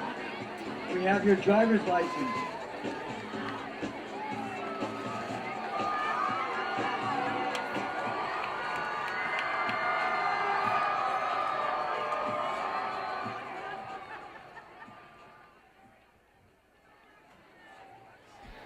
Welcome back to Rio Mesa High School as the Spartans lead the Oxnard Yellow Jackets 13-12. I don't know about that two-point attempt, I guess. With an injury to the kicker, though, which is the word that we've gotten for Oxnard, it makes a little bit of sense. This is VCS Preps Game of the Week, presented by the Ventura County Star. My name is Danny Page. With me, the Deuce Derry Eads, Kent Brown, and Will Cowan. Will, I got to say, it's fun having you up here in the booth, you know. The family's really together tonight. The family is together. It's a good view up here at the booth, although I kind of like the blood and guts down on the field. You do. That's it. That's my homeland down in the trenches. And snot that's everywhere. Right. Yes. And dirt and yeah. I love all that stuff. I like it up here. It's a game that I think at this point, guys, as we get set to start the second half, it's really anyone's for the taking. You know, I was Bob Tia and I were talking at halftime, and just kind of wondering whether Rio Mesa coach Bittner might think about putting Guerrero to start the third quarter, at least sometime in the third quarter. Rio Mesa had 184 yards in its first 3 possessions and only 35 yards and into the last 4. Get Guerrero in there, a senior, and he's a little bit more, maybe a little bit more poised. Yeah, Deuce, that could be a good idea, but you got to give credit to the Oxnard defense. Coach Mack and his staff really switched it up into that 2-deep coverage to put more pressure on the outside with the corners. And thus far, the Spartans have not been able to take advantage of throwing the ball over the middle as much as they would like. The one time they did, the fumble came into play. Sure. And the Oxnard defense has stuffed the running game. The running game is not getting much, so they've really got to come up with something to start the second half. And I just kind of think, hey, why don't we put Guerrero in there just to kind of... Well, it's either go to Guerrero or go back and favor that inside run and try to establish that. We'll see what happens. Yeah, where did the inside run go as well? I mean, Kitlika really provided an outstanding option throughout that first quarter when Rio Mesa was moving the ball effortlessly. Yeah, he looked good in the first quarter, and then on top of it, you have Josiah King that can break something away at any point. I think the one thing that started hurting Rio Mesa was the fact that on first down, they were throwing it deep, and they weren't getting any yardage. Early on, that didn't really seem to affect them because second down, they'd go back with their run, pick up 8 or 9, and set up third and short. In the second quarter, it was a lot of second and long, third and long, and then the continued mistakes. The interception, the fumble, the bad penalties, taking some points off the board. That hurt this offense, so Rio Mesa needs to readjust, but so far they've been pretty inefficient, especially with turnovers. A short kick, an onside kick, and it's recovered by Oxnard at the 44-yard line. That's a gamble, Will. Boy, you would have been surprised because that's the same kick they did last time with nobody in the middle for the Oxnard return team. Yeah, and it's just the ball kicked up too hard off the dirt there, although they were about an inch from recovering it. Very dangerous call. I want to go back to something from last week's game in just a moment here that I thought about in relation to onside kicks. Here's a handoff to Caldera, gets beyond the line of scrimmage, works his way toward the first down marker, and he's finally wrestled out of bounds. Guys, I edited the VCS Preps post-game extra for us, and I looked time after time at that onside kick that Royal kicked, and they appeared to recover. There was nothing resembling illegal touching before the 10-yard mark. No one from either team touched the ball until it was 15 yards downfield. I was sitting reviewing that tape thinking, what in the world was going on there? Yes, but did you know that you cannot bat the ball out of the back of the end zone on Monday Night Football? I have no idea what you're talking about. I'll take it. Seattle needed that one, man. And Oxnard really needs to ride Caldera as he picks up about 5 yards. Yeah, they went away from Caldera a lot in the second quarter. And even though late in the first half they nearly hooked up with a long completion downfield, this is where their bread is buttered. It is between the tackles, running the football with Raymond Caldera. In the first half, he had his moments, started off their first possession pretty well, and then it kind of tapered off after that. Hey, we've known Oxnard has been a second-half team with a lot of points, especially in the fourth quarter. They wear teams down. Here's Caldera as he's hauled down just short of the first down marker. Yeah, exactly. They've been really superb in the fourth period of games this season, scoring 2 touchdowns against Westlake, pulling away against Quartz Hill, really taking it to Boyne in that final period of the 23-16 win. This is a strong drive thus far as Pagano dives forward for an easy first down. Yeah, good push up front by the offensive line. They won that battle. Move the sticks. That's all you need to do on third and short. Been a very good possession so far. And I know Deuce mentioned earlier, Kilgore's a weapon. They really haven't gotten to him much. I think they've only targeted him maybe 3 times, just 1 catch, I believe. So you got to think Blake Kilgore could become a weapon, especially as they get closer towards the end zone with his big frame, trying to go for him over the middle or something up the seam. Caldera again, upended after about a 4-yard gain. Really running downhill to start this second half. Less than 2 minutes in. A little bit of a gamble from Coach Gregorchuk in terms of that onside kick. And it's given Oxnard fantastic field position, and they're taking advantage of it. You mean Coach Pittman? Excuse me, Coach Pittman. Yep, keeping an eye on this Oxnard offensive line, beginning to assert themselves. Number 77, Daniel Tuitama, on the left side. Absolute monster for the Yellow Jackets. Here's Caldera running left on second down. Makes a beautiful turn around the corner, pops the linebacker, and gets another first down. Yeah, he's wearing number 36, and he looked reminiscent of the bus on that one. Just a stiff arm, lowered that body, pushed his defender away. That was a heck of a run, and that's what you need out of Caldera. That's where you want him, running into a defender, using that physicality, that low center of gravity, and that time it was one-on-one, and he simply won that matchup. Only a Fighting Irish fan would make that comparison at this juncture of the ball game. When do you see a number 36 running back, though, make a play similar to the bus number 36? In the Pacific View League, Only in the Pacific where View running League. on grass is prevalent. This has been a costly drive for Rio Mesa defensively. You had Kristen Castellanos, I believe it was, who was injured earlier in the drive, and now you have a Rio Mesa player down along the near side. That's Anthony Flores, the senior outside linebacker, and he's laying down at about the 20-yard line. And the training staff is attending to him. Wasn't Caldera, didn't he knock him down a little bit on the end of the run? Yeah, exactly. They made contact right before Caldera went down, and now they're having a look at Flores. He is on the sideline, but I think he's in a position where it's a little too dangerous to continue the game, because if the ball's run to that side, he'll obviously make contact with players on either side of the ball, more than likely. Yeah, they almost need to move him away from the lane for the long jump and triple jump there, at least get him out of the way, away from the sideline. Yeah, he's right near where the line of scrimmage would be. Let's talk, Will, a little bit about this Oxnard offensive line. You brought up some of these individuals for Oxnard. How have they improved as the game has gone on? Because they really have.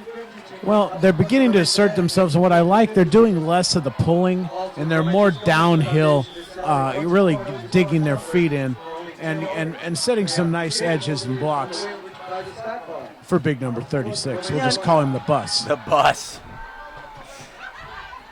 This is a keeper for Pagano. And he takes it for a couple yards inside the 20. Oxnard with an opportunity to take the lead here, though. Although they've shown their hand, they're very limited special teams-wise. It's almost all four-down territory from here on in. Yeah, they have Weiss in as the place kicker, and he's a receiver filling in for the injured kicker, David Garcia. So that means you're going to play for 4 downs pretty much anytime you're past the 30 or 40-yard line. Keep your eye on Kilgore, number 86, down here in the red zone. They're going back to Weiss. Weiss coming back to the goal line to try and make that catch, and he does. Touchdown, Oxnard. Penalty flag will be against the Spartans, and the Jackets take an 18-13 lead. Did we just see a back shoulder fade from the Oxnard football program? Well interfered with. Yeah, that's not necessarily the tradition that we're used to under Coach Beckham's reign of the 3-4 yards in a cloud of dust power I-back running game, but nevertheless, excellent throw and catch from the Yellow Jackets. I have to say, gentlemen, there was a point in this game when Rio Mesa went up 13-6, got the ball back from Oxnard, and I thought there is no way, and that penalty would be enforced in the kickoff, by the way, pardon me. I thought Rio Mesa might run away with this, but Oxnard has hung tough, and the defense has really stepped up. Yeah, big interception on that drive, on that fourth possession, just really kind of took a little bit out. And the two-point conversion is no good as the pass from Pagano is incomplete. Now it's only a 5-point lead. Rio Mesa had 184 yards in its first 3 possessions and only 35 in its last 4. 35 yards on 4 possessions. That's 2 just turnovers. not going to get it done. 2 turnovers did it, and then they also had a sack on a 3rd down to stop another drive. Spartans moving the ball well on both drives that ended in turnovers in Yellow Jacket territory. So what does Rio Mesa do now? Obviously, the Deuce taking the Deuce with the prognostication maybe to bring out Eddie Guerrero. What do you think? in terms of bringing on another quarterback? What kind of adjustments can they make? Well, you know me, I'm not a big fan of the change-up in any of those starting lineup rotations, but I will say this for the Spartans. They can't panic. There's a lot of football left to be played. What they really need to do is focus on getting 2 or 3 consecutive first downs and moving the football. It's got to be done kind of little bits at a time. You can't get 2 down and go for the home run right away. And now this is an interesting scenario here. The kickoff on the 45-yard line going into Spartan territory. Now, this is a time where the onside kick is a very good option for the Yellow Jackets. We'll see if they do it or take the touchback. Weiss will be the kicker from the 45, and they'll take the touchback. Boy, he looks like he could kick some extra points. He missed one. No, but, I mean, he's got a good leg. Yeah, good toe He poke just had there. to go there, didn't he? He just had to go there. And it will be. I tend to agree with him, though. Yeah, I kind of agree too, but Maciel looks like he's coming into the game, and I think that's the right choice. But do you continue on first down to keep passing the ball the way they did in the first half? Because I look at it, I understand it, it makes sense. There's no way that you can get right up near the line of scrimmage and blitz when you do that, but it hasn't been too effective. Well, based on what I see right here, I need to throw the ball one-on-one to the outside before this 7-man blitz hits the backfield. Before the blitz hits the backfield, the penalty flag hits the turf. And Rio Mesa is headed back 5 yards. That's what's killed them today. The smarter team penalty-wise has been Oxnard. They've taken advantage of some turnovers, and they've limited penalties. The Spartans, on the other hand, haven't been able to do that, even from the start, although the flag gets waved. So back to your original question, what do I do in this situation? Yes, right Will. now, I would think running the ball is a great idea based on what I see. Simi leading Royal, by the way, 14-3. Here's King. And King goes for no gain. Oxnard really, as you'd say, Will, winning the game in the trenches over the past 12 to 15 minutes. Yes, they are. Big number 76 right there. Andre Bellamy, just an absolute beast to block over the nose. And then also coming in, making the stop, Jacob Fernandez. He's been all over the field on defense, has really been energetic, has been a playmaker. Nearly had an interception, came up with a couple big plays in the backfield. He's been very good. And now it's Max Vasquez as Rio Mesa tries to, instead of run the ball right up the gut, stretch to the near side of the field. It's the same result, nothing gained. There is a 4-game stretch where Oxnard's opponents averaged only 58 yards per game rushing. And here we are again on a huge third down. Maciel flush to the right, and he's going down. Big sack from the Oxnard Yellow Jackets. Donovan Watts, the senior defensive end. And also Will's boy, Mr. Bellamy, right there in the backfield with his hair, with his big size. He gets in there, disrupts the offensive line, and then Watts comes from the edge making a play. That's a really good combination there up front with those two defensive linemen. A great 3-and-out. Great stop for the Yellow Jackets. They need to get their act together here and line up for this punt return.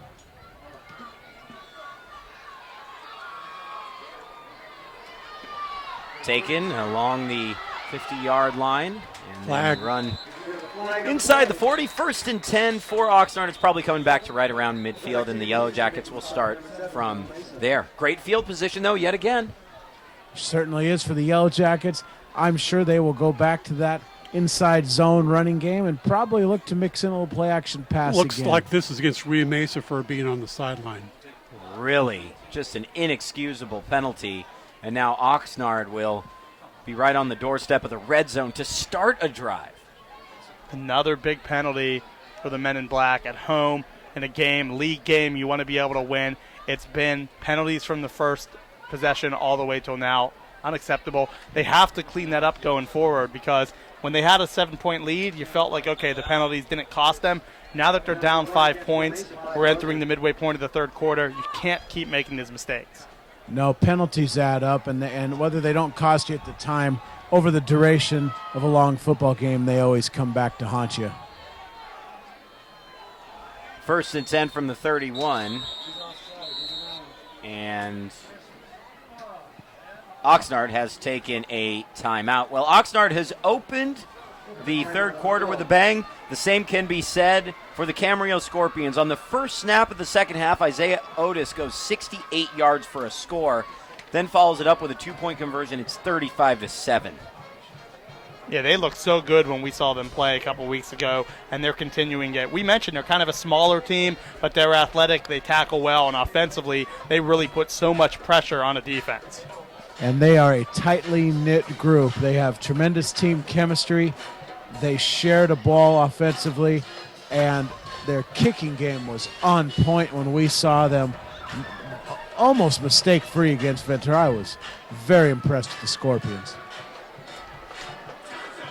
They really have so much to offer in all facets of the game. The one thing that I worried about a little bit with Camarillo, I do this season, is their linebackers run about 185 pounds on average. So if they come across a team like last year's champion, Paso Robles, which they did, and they handled them this year, but if they come across a power running team that has their number on a given night, they might struggle with a larger front five. I could definitely see that happening. That time on the old counter, Washington Redskin counter, Zach Nunez through the hole there, doing an excellent job. Oaks Christian's up 41-0 on Thousand Oaks, by the way. 49 seconds left in the opening half. I think we have clear favorites now for the Camino League and the Marmani League, with Oaks Christian winning tonight and Camarillo leading. Or I should say with Oaks Christian and Camarillo leading. Another penalty flag against the Spartans. Offsides. It'll be second down and 1 for Oxnard. You just continue to give them yards. Started this off, marched them down a few, now add another 5. It's 2 penalties, 1 on special teams, now 1 on defense. Again, that's one of the main reasons why the Oxnard Yellow Jackets have been able to come back in this game. It's not just that the defense has stepped up, it's that they've been smarter, they've taken advantage of some miscues. They have, and they're very wise with the ball, very, very, very calculated in their attack here. Fake the stretch play, rolling out on the bootleg for a wide open H-back. Yeah, he hits Kilgore, and Kilgore's down to the 11-yard line. 1st and 10 for Oxnard. Dustin Sanchez, as he just worked out to the far side of the field. He's wide open. Nice read and throw. Well, after so many successful runs, you set it up with the waggle, the play-action boot, and the tight end drag. Easy throw and catch for the Jackets. Probably coming right back to that inside counter now. And you have to love it. It's 2nd and 1, so why not try to do play action, get the defense guessing. They're all bunched up at the line of scrimmage. You get your tight end wide open. That was an easy pitch and catch, and I think you're right. I think now we're going to see the bus, as we've been calling him, Caldera. A little bit Caldera all the way into the goal line if you can. Interesting there. The Oxnard chose to spread into the 4-receiver look and run Caldera by himself. Well, I think we recognize that Caldera is more of a north and south runner instead of east and west, and you need to give a defense different looks from which to run the football, and that's precisely what the Jackets did there. 2nd and 7 coming. Very impressive drive. Clock's ticking.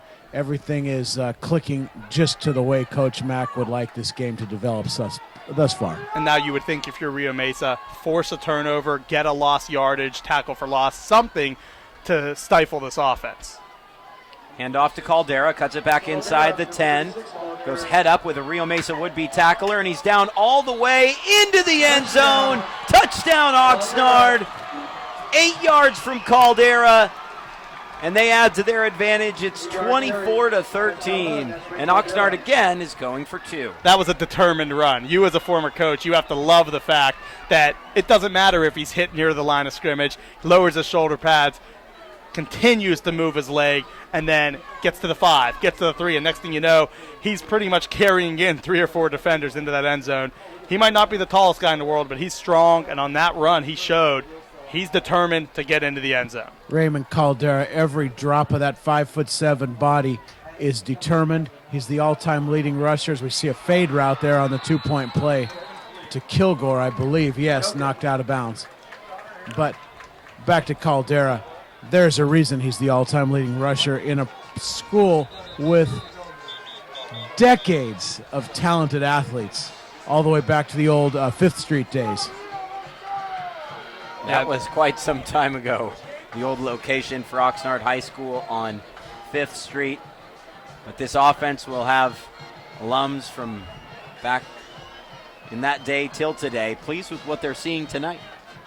18 unanswered, 3 touchdowns. They've missed the conversion, whether it's a PAT or now 3 straight 2-point attempts, but 18-0 since the early portions of that second quarter when Rio Mesa took a 13-6 lead. It's been nothing but Oxnard since that moment. Depth becoming a concern right now for the Spartans. Their third injury of the third quarter, and you have to wonder how that defense will respond with some new bodies being plugged in. I think we're just reaching the time in the game with about 17 minutes to go where Rio Mesa has to make something happen. And I know they're a quick strike offense, but before too long, if you go 3 and out again, if you are unable to at least move the football, you're really approaching that point of no return. Yeah, exactly. And also it starts to be at the point you haven't stopped the opposing offense now this entire quarter. So not only is game pressure on your offense, game pressure is extremely on your defense because they haven't shown any abilities to stop Caldera and Pagano in this offense. So they need to not only score, then the defense has to step up and find a way to make either force a turnover or get another 3 and out, because it's been both sides, offense and defense, that have struggled this entire quarter. Isaiah Battis is limping to the near side. He's made a lot of plays defensively tonight, too. Yeah, he's been good in pass coverage, definitely been one of their best defensive backs, along with Jonathan Leonard. Well, you got to think that the numbers that Oxnard has is just beginning to make a big difference in this game. Yep, that depth is going to be a key. There's a shanked kick, but recovered nicely. Maybe that's why they aren't trying PATs. It's hauled in by number 40, I believe it was. No, it's Fabian, 19. Matthew Fabian, 19, at the 40. 37. I don't know why I was so stuck on 40 there. That was my number. No, I think I wore 55 for that famous season. You definitely were not in an eligible number. You were certainly a lineman. Right. Penalty flag thrown. Another penalty. That looks like it may be of helmet. Grabbing the face mask, maybe. We will see what the referee has to say. Holding against Rio Mesa. Same old story, same old song and dance for the Spartans in this game. All the way back to their opening drive. Remember, 1st and goal inside the 10. And then they were forced to kick a field goal because of a couple penalties. It's really been a struggle. 1 step forward and 2 steps back for the Spartans tonight offensively. And as I said, they really are the only ones that stop themselves. At one point, that 13-3 advantage. And it's been all Oxnard since then. Steve Houston will be the receiver to the near side. Need to get him back involved in the game again. Rio Mesa was doing such a tremendous job in terms of balance, in terms of spreading the ball around. They need to find that versatility. Here's Maciel, flush, chase from behind, and he'll go down at the 26-yard line. Loses just a couple yards. It'll be 2nd and long. Yeah, that time Daniel Vacio Pena came in, made the big play in the backfield. Another tackle for loss, that time with the sack. And it's just been outstanding effort this quarter, and maybe depth has factored in. They look like the fresher team. They certainly look more active up front, specifically on the defensive line. They're making things happen, but now they're rushing players onto the field. 2nd and long. Throwing toward Houston, and Houston makes a huge grab to get a big-time first down for Rio Mesa on the other side of midfield. A 28-yard gain, Will. No question there. An excellent throw and catch. The fade route in the hole of the 2-deep zone. Can't execute it any more than that. You always talk about throwing that ball between 25 and 29 yards. Yeah, I thought for a second it might get picked. He dropped that in the bucket perfectly, and then you get your big, athletic 6'3" receiver to come up and make the play. And they were trying to go right back to him. But a sack on the play from number 40, Jacob Fernandez. Nice play for Oxnard. And Maciel hauled down at the 46-yard line. Yeah, we've called his name all night. The Yellow Jackets are getting this pressure with only a 4-man rush, which is nice, allowing them to play the 2-deep zone, drop the 3 backers into the short areas, and really contain this Spartan passing game. It's Fernandez on one side, Watts on the other. This is dumped down to Kitlika, who gets back to the original line of scrimmage, but no further. Bruce Barksdale helping out on the tackle. Yeah, we haven't called Kitlika's name here for quite some time. He was very much involved in that first opening touchdown possession. Since then, we haven't heard much from him. Surprised the Spartans haven't gone back to that 4 wide receiver look on one side of the field they had such success with. Batted down by Watts on 3rd down and 10. He read Maciel all the way and swatted it away. He could probably play in the low block for Jeff Stanley. That's where it's nice to be 6'3". I'm sure the basketball staff has their eye on several of these athletes out on the field at this They're time. going for it on 4th down. 4th and 10 inside of 3 minutes. Maciel will look toward Houston, and the ball is thrown well short. Oxnard taking over at the 48-yard line. Deuce, tell us where they have started from on their 3 drives in the second half. 21 and 37. 2 drives. Tremendous field position. Oxnard started Yes, Oxnard. on its 45, in the Rio Mesa 33, and now its own 48. And isn't it time now for Rio Mesa to step up and force a turnover? We've seen Oxnard do it a couple times. The Spartans' defense has been stout at times throughout this game, specifically in the first quarter and parts of the second. But in the third quarter, they haven't been able to get those negative plays or force a big-time fumble or interception. Pagano beyond midfield, running wide and out of bounds, and there's a penalty flag down at the 45-yard line.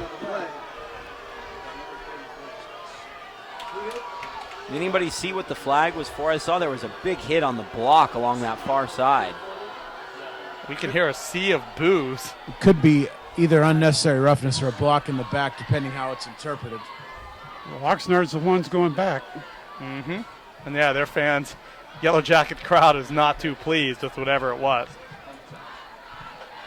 Westlake leading 35-21. Simi 14-3 over Royal. On the first snap of the second half for St. Bonaventure, Darius Vines throws an interception, and then Jake Constantine follows that up with a score. It is 49-7 Camarillo over the Seraphs.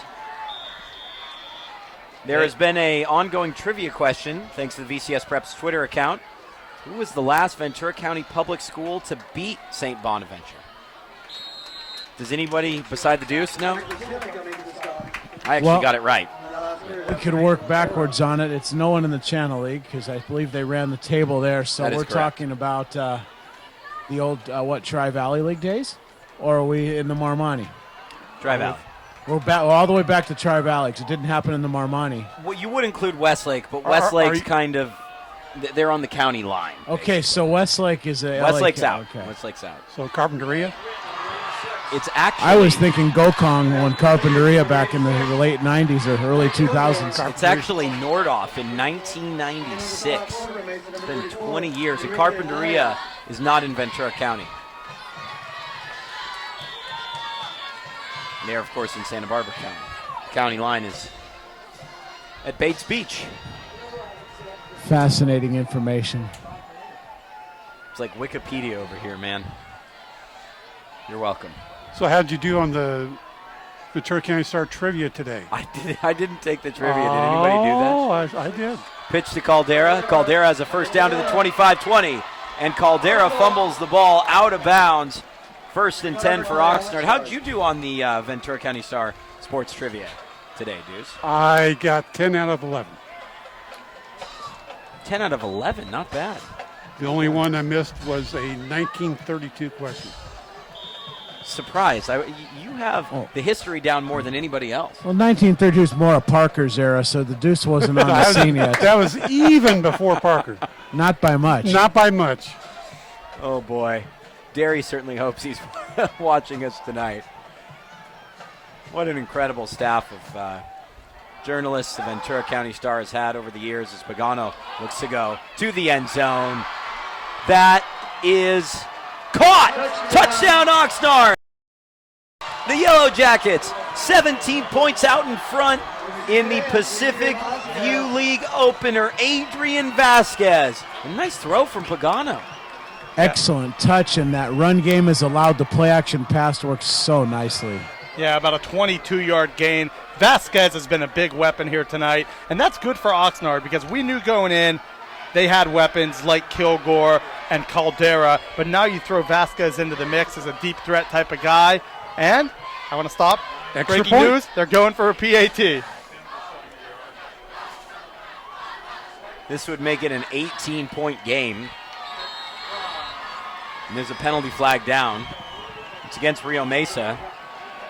Maybe That's they a new won't one. kick the PAT. I think Oxnard's bringing the offense back out to run a play.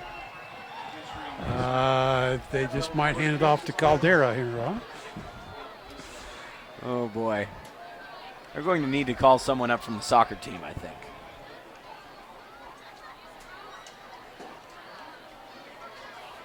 Remember to participate in the Game of the Week trivia. You can visit the VCS Preps Twitter account or go to vcstar.com. So here was the question that I missed. Yep. 1932, Oxnard had 5 shutouts. Here's Caldera diving in towards 5 the end games. zone. They played 5 games. And Caldera's in, excuse me, Derry, 32-13. So Oxnard in front. Go ahead. So what was their record? They had 5 shutouts. They played 5 games. They played 5 games. Was it 5-0? 4-0-1. No. Wrong. 3-0-2. 3-0-2. 3-0-2 was the answer. Did they tie Fillmore that year? Probably more than likely. Let's go through some of this trivia, shall we? Okay. Oxnard has owned the recent rivalry. When was the last time Rio Mesa defeated Oxnard? Malachi Lewis, by the way, had 147 yards and 2 touchdowns. 2006 was the correct answer. Well, you know, you can't spoil it. We're supposed to get an opportunity to answer these questions. All right. Here's one. How many CIF championships did John Mack's Seraphs win? 5, 7, 9, or 11? I'll say 7. I think 7, yeah. Is that correct? That's correct. All right. You got to join us in this trivia, ladies and gentlemen. Just visit vcstar.com/sports, and you'll be able to find the Oxnard and Rio Mesa trivia questions for this week. The question is that I don't know if you can answer correctly, Derry. How does Rio Mesa get back in this game now? I have no idea. I like you. I agree My with you. thought was to have changed quarterbacks, but apparently that wasn't the popular decision. Joseph Diaz, number 8, on the return. Here's Diaz coming up just short of the 18-yard line, first and 10. 20-yard line. I and think they're it's back out. my answer would be you need those outside options to step up. At this point, you have to risk some passes deep. Houston, Leonard, Fabian. Throw in the fact that Joe Diaz has been pretty effective in the slot.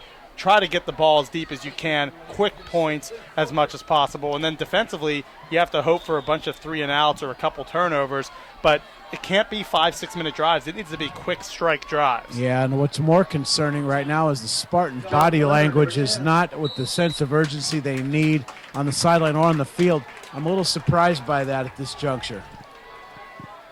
The game, as we have seen tonight, can turn so quickly in one play. This is a quick strike Rio Mesa offense as Leonard gets the ball a couple yards short of the first down. They'll have 3 wide receivers to the near side. We still haven't gotten your 4 wide out look to one side that you've been waiting for, Will. It's complete to Leonard again. It was successful earlier. I'm surprised they haven't gone back to that, try to get the ball out in the perimeter, a little blocking in front. First down, Rio Mesa.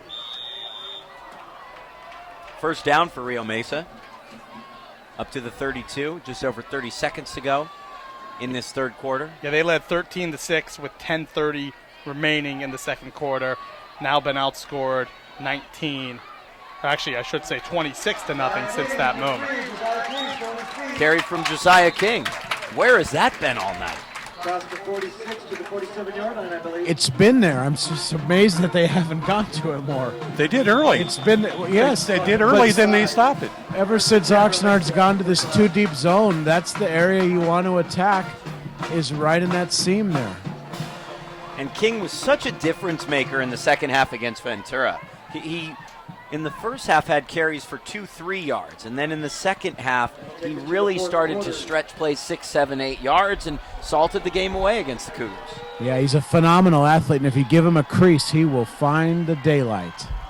That's the end of the third quarter with the score. The Oxnard Yellow Jackets 32, the Rio Mesa Spartans 13 on the VCS Preps Game of the Week.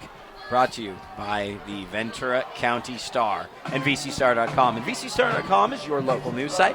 Nowhere else can you find the most comprehensive and up-to-date news, sports, and entertainment. It's all about what's happening in your city and your neighborhood. Visit VCStar.com today, where Ventura County goes for news. It has been quite a performance in the third quarter from Oxnard, now leading 32-13. Royal trying to mount a comeback against Simi Valley. They trail 21-10. Oxnard loses to Sierra Canyon 55-12. The Rangers are 1-6. Oak Park leading Viewpoint 38-21. Buena 24. Dos Pueblos 14. Westlake 42. Paraclete 21. Here's King again as he makes his way inside the 40-yard line. Yeah, he's had about as many yards on this drive as their offense has had probably since the early portions of the second quarter. It's there. They need to get it, but at the same point, the more you run, the more time that goes off the clock. But if you're picking up chunk plays like that, that's not too bad. On 1st and 10, nothing doing for King. He's thrown to the turf by Ricardo Tellez. And another big-time stop there coming in on the tackle as well, Jacob Fernandez once again as well. He's been, whether it's been in pass coverage, coming up, trying to get sacks, forcing the quarterback out of the pocket, making tackles for loss. He's been all over the field tonight, has been, in my mind, the best defensive player on the field for both teams. Well, one of the things about that zone run for the Spartans is the center has to chip off to those linebackers, and that hasn't happened consistently, allowing that to happen. It's got to be a penalty against Oxnard. Yeah, face mask there after the catch. So finally, it looks like Oxnard commits a penalty, and let's see if Rio Mesa can take a quick advantage of it. Oxnard has made a couple of errors tonight, obviously, in the kicking game, but compared with Rio Mesa's litany of penalties, it's been, I don't want to call it mistake-free football. It's clean. They've played very clean defensively, and their linebackers are having some nice free runs. Obviously, we've talked about the presence of the defensive line. They are really occupying those Spartan blockers and allowing those linebackers to run and make plays. You don't see the Yellow Jacket linemen racing up the field. They have excellent technique. Maciel flushed. Again, only a four-man rush. Now throws back across the middle of the field to Leonard. And Leonard fumbles the football. Recovered by Rio Mesa. It'll give the Spartans a first down on the 10-yard line, a fortuitous bounce of the ball. And it'll be 1st and 10 from the 12-yard line. Yeah, that was almost the game. If that's recovered by the Yellow Jackets, they pretty much salt this one away. Great effort that time by Maciel to find the open receiver. Leonard just sat there in the middle, caught it, coughed it up, but fortunately his teammate went and recovered it, and now they're right outside the 10-yard line. For the first time in forever, they've been trying to get a touchdown. Fake the handoff to Diaz. They throw to Leonard, and Leonard has a 10-yard grab down to the 2. Yeah, 2nd and inches. 2nd and inches. Sign coming in from the sideline. Now Rio Mesa has discovered this really outstanding rhythm offensively. I wonder where this has been for 20-plus minutes. We'll toss it up to Houston, and Houston makes the catch. Touchdown, Spartans. Houston. Yeah, go ahead. Sorry, go ahead, Will. I wonder if Rio Mesa considers going for 2. It would pull them within 11 points, and then they would be a touchdown, a 2, and a field goal away. Maybe. I think you still keep kicking here. Might be a little early for that, but we'll see. It looks like they're taking your strategy. What do you think about that grab from Houston? He had so much space. You know, he got away with, he's a veteran. He got away with that lower hand in the cookie jar, pushing off. just ever so slightly to get that space that he needed. Yeah, a lot of big receivers, big bodies. That's what they like to do. It's a throwback, trying to hit Maciel. Diaz now running on his own, still trying to extend the play. And that was about 70 yards run for, but nothing gained. 32-19. Spartans will need 2 touchdowns, 10:16 to go. But you have a feeling when you saw that last drive, and if they kick away to Oxnard, pin the Yellow Jackets deep, they can make plays defensively potentially. And if they get the ball back, we can tell now they can score quickly. Well, that drive took, trying to remember what the quarter change, I'd say about 3.5 minutes for that drive. There's plenty of time left. Yeah, there was 1:09 remaining in the third when they got it back. Well, 3:45, whatever it may be, less than 4 minutes. Plenty of time left. All we really need if you're the Spartans now is a stop and get the ball back in the hands of Maciel and company. But we go back to Oxnard's field position in the second half. That's been the story. The average starting field position is better than midfield. Well, it has been, and it all started with that onside kick, questionable, coming out of the half. That was a great drive. Less than 2 minutes. They get the big plays. It starts off in the running game when you have 2 huge breaks by Josiah King, and then it's Leonard, and then they finish it off with Houston. Those are their 3 big stars on offense, and they all stepped up. Return by Oxnard from the 10-yard line and hauled to the ground. At the 24 is number 80, Dustin Sanchez. And we said quick scores and then defense, they need a 3 and out or a turnover. They're only down 13 points. There's still 10 minutes remaining in this game. They get a quick 3 and out. They get the ball back. Like Danny said, this is a game. Or if maybe they come up with that big turnover, now you get a short field with the offense in rhythm. That could be something. Well, the Yellow Jackets and their all-time leading rusher at the helm, don't expect Caldera to put it on the ground anytime soon. Caldera will be just to the left as Weiss makes his way onto the field. A little late, some confusion from Oxnard. And it's Ryan Caldera in, not Raymond here on first down. Right. On 1st and 10, Pagano will sprint and throw to the far side, incomplete to Kilgore, so the clock doesn't move, and it's 2nd and 10.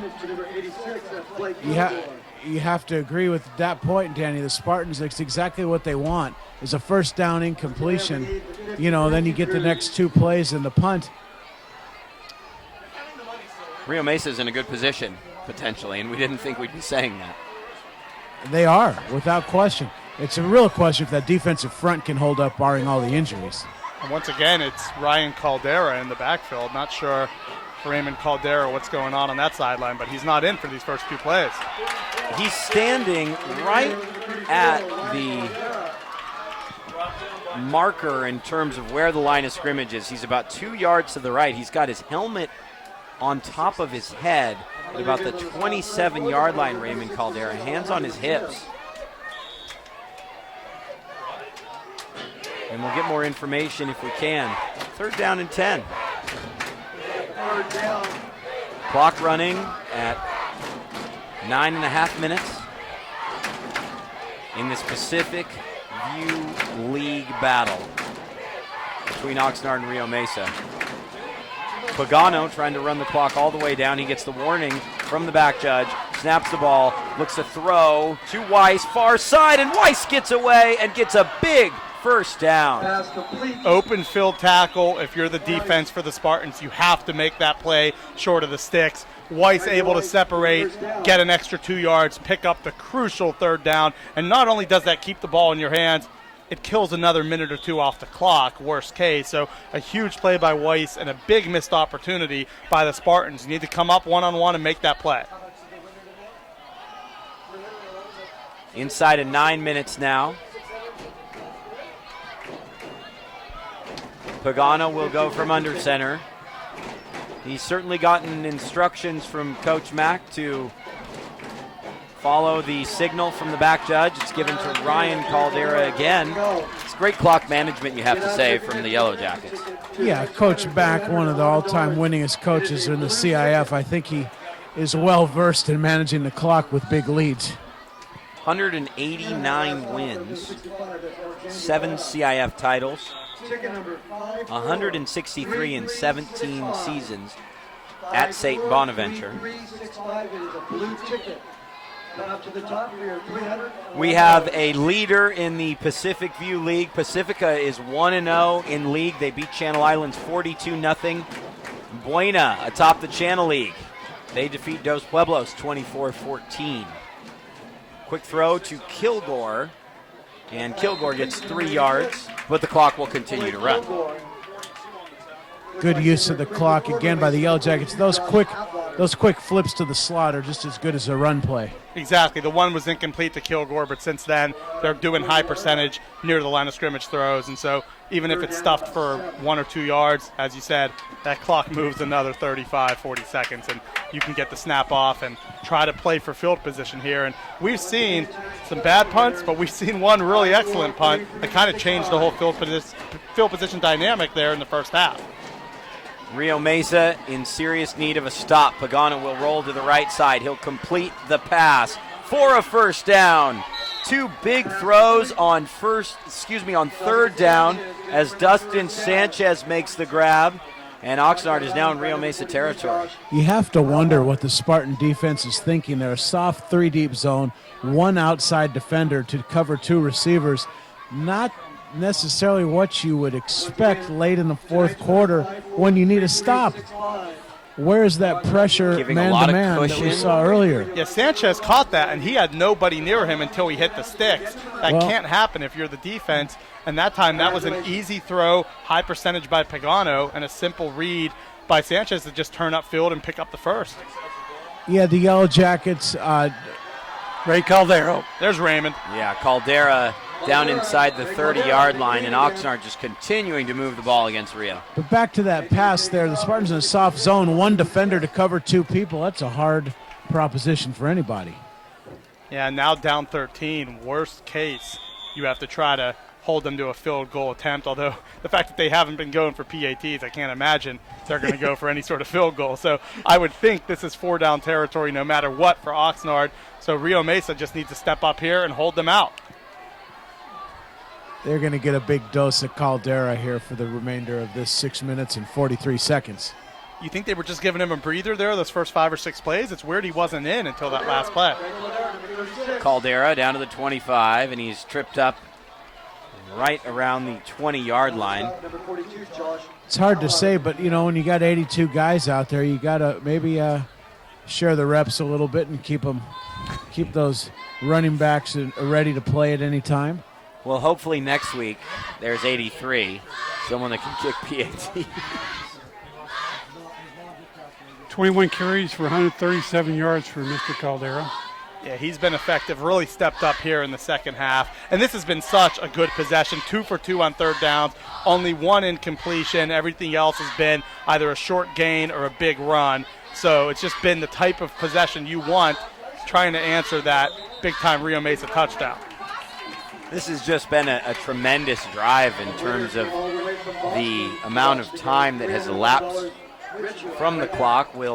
By the time this play is snapped, we'll have seen Oxnard run about 5 minutes off. Yeah, it was in the early stages, 10-16 left in the fourth when they got the ball back, and they've been so good. And even again, they don't get it here on third. You know they're going for fourth down. 3rd down and 4. It's a great point. Pagano just waiting for that signal. There's 5 to run on the play clock. Great blocking. Caldera stretching it left. Caldera down inside the 10-yard line. That was probably the most patient run he's had all night. Usually he cuts it up quickly, goes north-south. That time he allowed his blockers on the left side, stretch that play out, wait till they open the hole, then attack that hole and pick up the gain into the red zone now. Perfectly executed. You're not going to do much better than that. Superb blocking. Great read by Caldera. That was just exactly the way that Coach Mack and this Oxnard staff drew that play up. Less than 5 minutes to play as Oxnard will look to draw level with their rival Pacifica by clinching a victory on this drive tonight. It'll be Vasquez sprinting to the right-hand side. Cuts it back, although it was a Penalty flag down for a face mask against Rio Mesa. Should be half the distance to the goal. Interesting call there, trying to go east to west as opposed to just keep it north-south. But Vasquez has been so good and so reliable tonight that I feel like if it's not in Caldera's hands, it's not a bad option putting it in number one's hands and letting him make the play.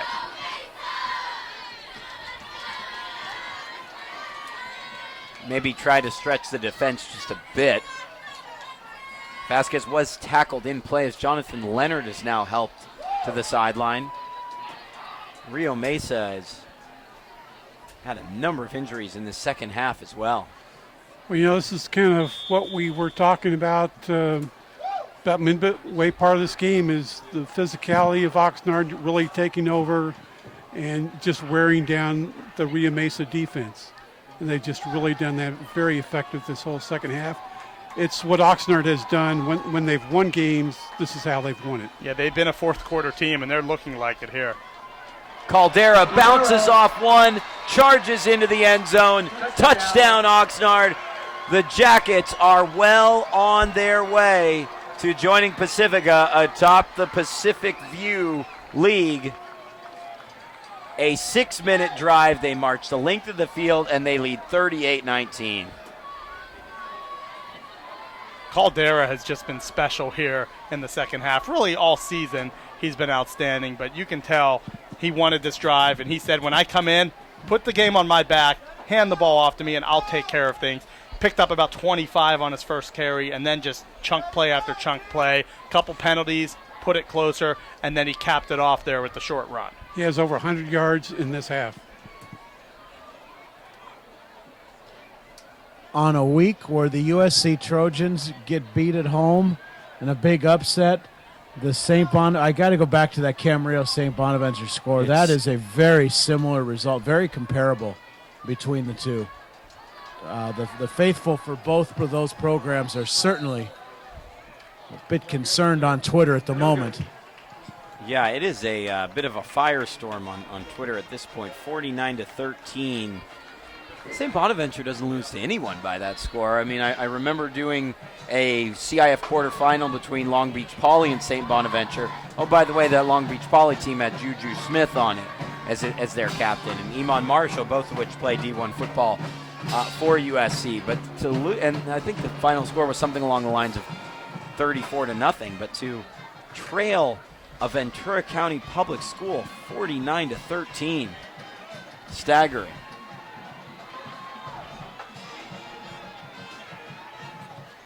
Well, there were people who wondered about Camarillo going into the Marmani League, whether they could compete with those schools. A big step up at the Pacific View League, and Camarillo has shown, hey, they can play with anybody. They have really seen a lot of success over these past 5 years. I think their dominance in the Pacific View League, though, was really the confidence builder. Was really the launch pad for them to be able to perform as they have.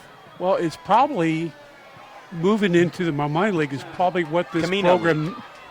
Well, the Marmani Association. There you go. Thank you. As Leonard returns that up to the 45-yard line. You were saying, Derry? Moving to that Marmani Association is just, I think, taking this program to a different level, raised their level of expectations. I think in the Pacific View League, they had a lot of easy wins, 65-0, a bunch of those. And now they had to get into an association where they have to play every down. And reading the quotes by Rianne Pocky in today's paper, they knew that they had to play every down against Marmani St. Bonaventure. And they surely have. We'll keep you posted on that game as passes complete to Kitlika. Kitlika gets down to the 35. Oxnard playing, at least a 3 deep, Will. They're giving Rio Mesa a lot of space to throw the ball underneath. And the Spartans in business. Yeah, at this point, Coach Mack and the Yellow Jackets are basically 3-man rush, just looking now for the clock to move. Complete to Diaz. Diaz will be about a yard short of the first down, I believe. Diaz is a tough runner. He doesn't avoid contact whatsoever. He's not very big, but if you look at him, he continues to go over the middle, be able to be active. 5'10", only 170, but he's a hard runner, a tough player, and he's going to be a weapon for this team the rest of the season. We know what they have outside, but he's been pretty good inside. The clock's supposed to be running. It was stopped after that last play, as that's an incomplete pass. Intended for Stevie Houston. A 10-second runoff as we go back to the stoppage on that last play. Big thanks to the Rio Mesa staff, Brian Fitzgerald, for taking good care of the Ventura County Star broadcast team tonight. Got a great setup here. Always enjoy coming to Rio Mesa. What'd you say, the cheeseburger? I think so. Maybe that's where we'll do our post-game interviews or something like that. It's down in the snack bar. A little tri-tip, some nachos, some cheeseburger, a little hot dog, and just have a little bit of everything. I got to tell you this, and not to make light of the St. Bonnie score. However, my office sits on the other side of the stadium from the concession stand, and you always know when Bonnie's playing because at about 3 o'clock, that tri-tip fragrance goes right through the gym into my office. Oh, it is. And it is a smell. It is one of the best smells in the county. Now, I will say this. Whenever we do a St. Bonaventure football game, they give us complimentary tri-tip sandwiches for the broadcast team. So you got to love them for that. We need to schedule the Seraphs here pretty soon. Yeah, it sounds like when did that ever start? Time out. I never got one. Oh, you're always off. You must have taken mine. I think I It's did. not only that. Here's Kitlika into the end zone. Touchdown, Rio Mesa. They'll come back out and attempt an onside kick with less than 3 minutes to go. Back to the tri-tip. So let me get this straight. You and Big John get the free sandwiches, but the Deuce and the AD pay for theirs. Is that what I heard? That's what I heard. You pay for your sandwiches? I did once. Derry, I've offered one to you. I just might have been quiet when I offered it. It must have been mentally you were. Right. If you could do anything mentally. I come to Rio Mesa, I always buy at the snack bar. I did too. I had a hot here. dog. It's delicious. Absolutely delicious. But St. Bonaventure, you must have some kind of deal with them, huh? I know people. I know people Will too. is legitimately stunned over here. He can't believe that there's been free tri-tip going out. I even coached their basketball team for a few months, and now you don't get a free sandwich. Well, how good of a coach were you? Maybe that factors I think in. you got in the playoffs. Yeah, we won more than we lost. We ran into Price. Other than that, we did all right. Well, then you need to get a free tri-tip. If we do one, believe me, we'll work our way together. We'll all get some. And you didn't start the season with that team. You kind of rescued the program, if I remember correctly. Yeah, a little coaching change toward the end of the year, and I just kind of slid in to help a couple friends.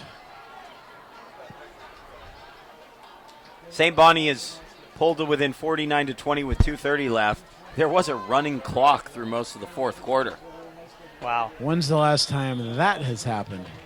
I believe that Long Beach Poly game. Here's the onside kick. It is a scrum for the football. Oxnard says they have it. And it would appear that they do. Oxnard football.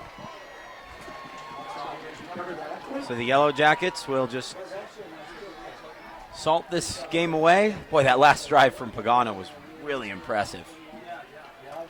Great balance, completing those two key passes on third down as well to open the drive. Yeah, good play calling, and then when Raymond Caldera came into the game, he took over and really was able to put that possession on his shoulders and carry the load. So just a really effective, you're right, not only with Pagano, but Caldera as well. Interesting timeout. Yeah, timeout from Rio Mesa. And they need to preserve every one of those timeouts. They unfortunately, for the Spartans, call one here. Yeah, with the clock stopped, they have to burn the timeout on first down. Not what you'd want. For Oxnard, they will head to Channel Islands next week. They have a bye, and then they take on Wainimi at home before hosting Pacifica. Rio Mesa, their big game will be on October 30th, where they meet Pacifica. They'll need to beat the Tritons and hope to get a little bit of help from Pacifica to force a three-way tie. That game has become quite a rivalry over the years. Coach Ray and Coach Beckham really had some, down to the wire finishes. There were 4th and inches many years that came down to the wire in those games. It's really become such a classic rivalry. It is. I have fond memories of the first one ever. What were the emotions like? How were the emotions different in terms of the first game versus where it is now? Well, the first one when both teams had seniors is when you got to start counting from their base. That was about 2003.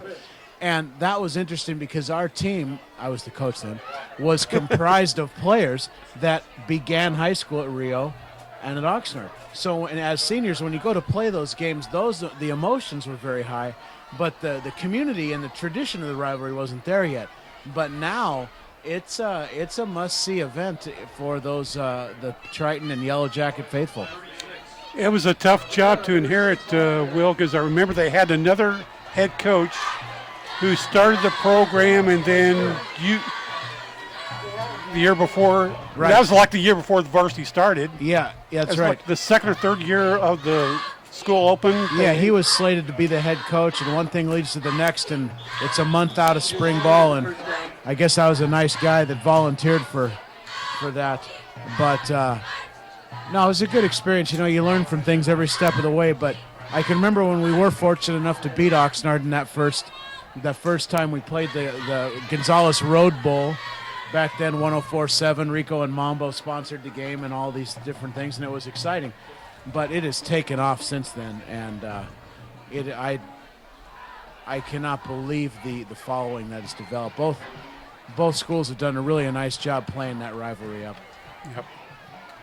Interesting news coming out of the Simi Valley Royal game. It was Simi in complete control. Royal scored a late touchdown with 2:05 left.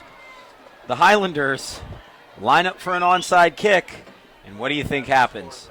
They recover it, but they're flagged for catch interference. Wow. Second week in a row. I can do the math. Yeah, 2 weeks. That's right. Amazing. That's unbelievable. You can't make this stuff up, can you? You can. If it's on the VCS Preps Twitter account, it is definitely not made up. Caldera carries. He has a first down to the 40-yard line.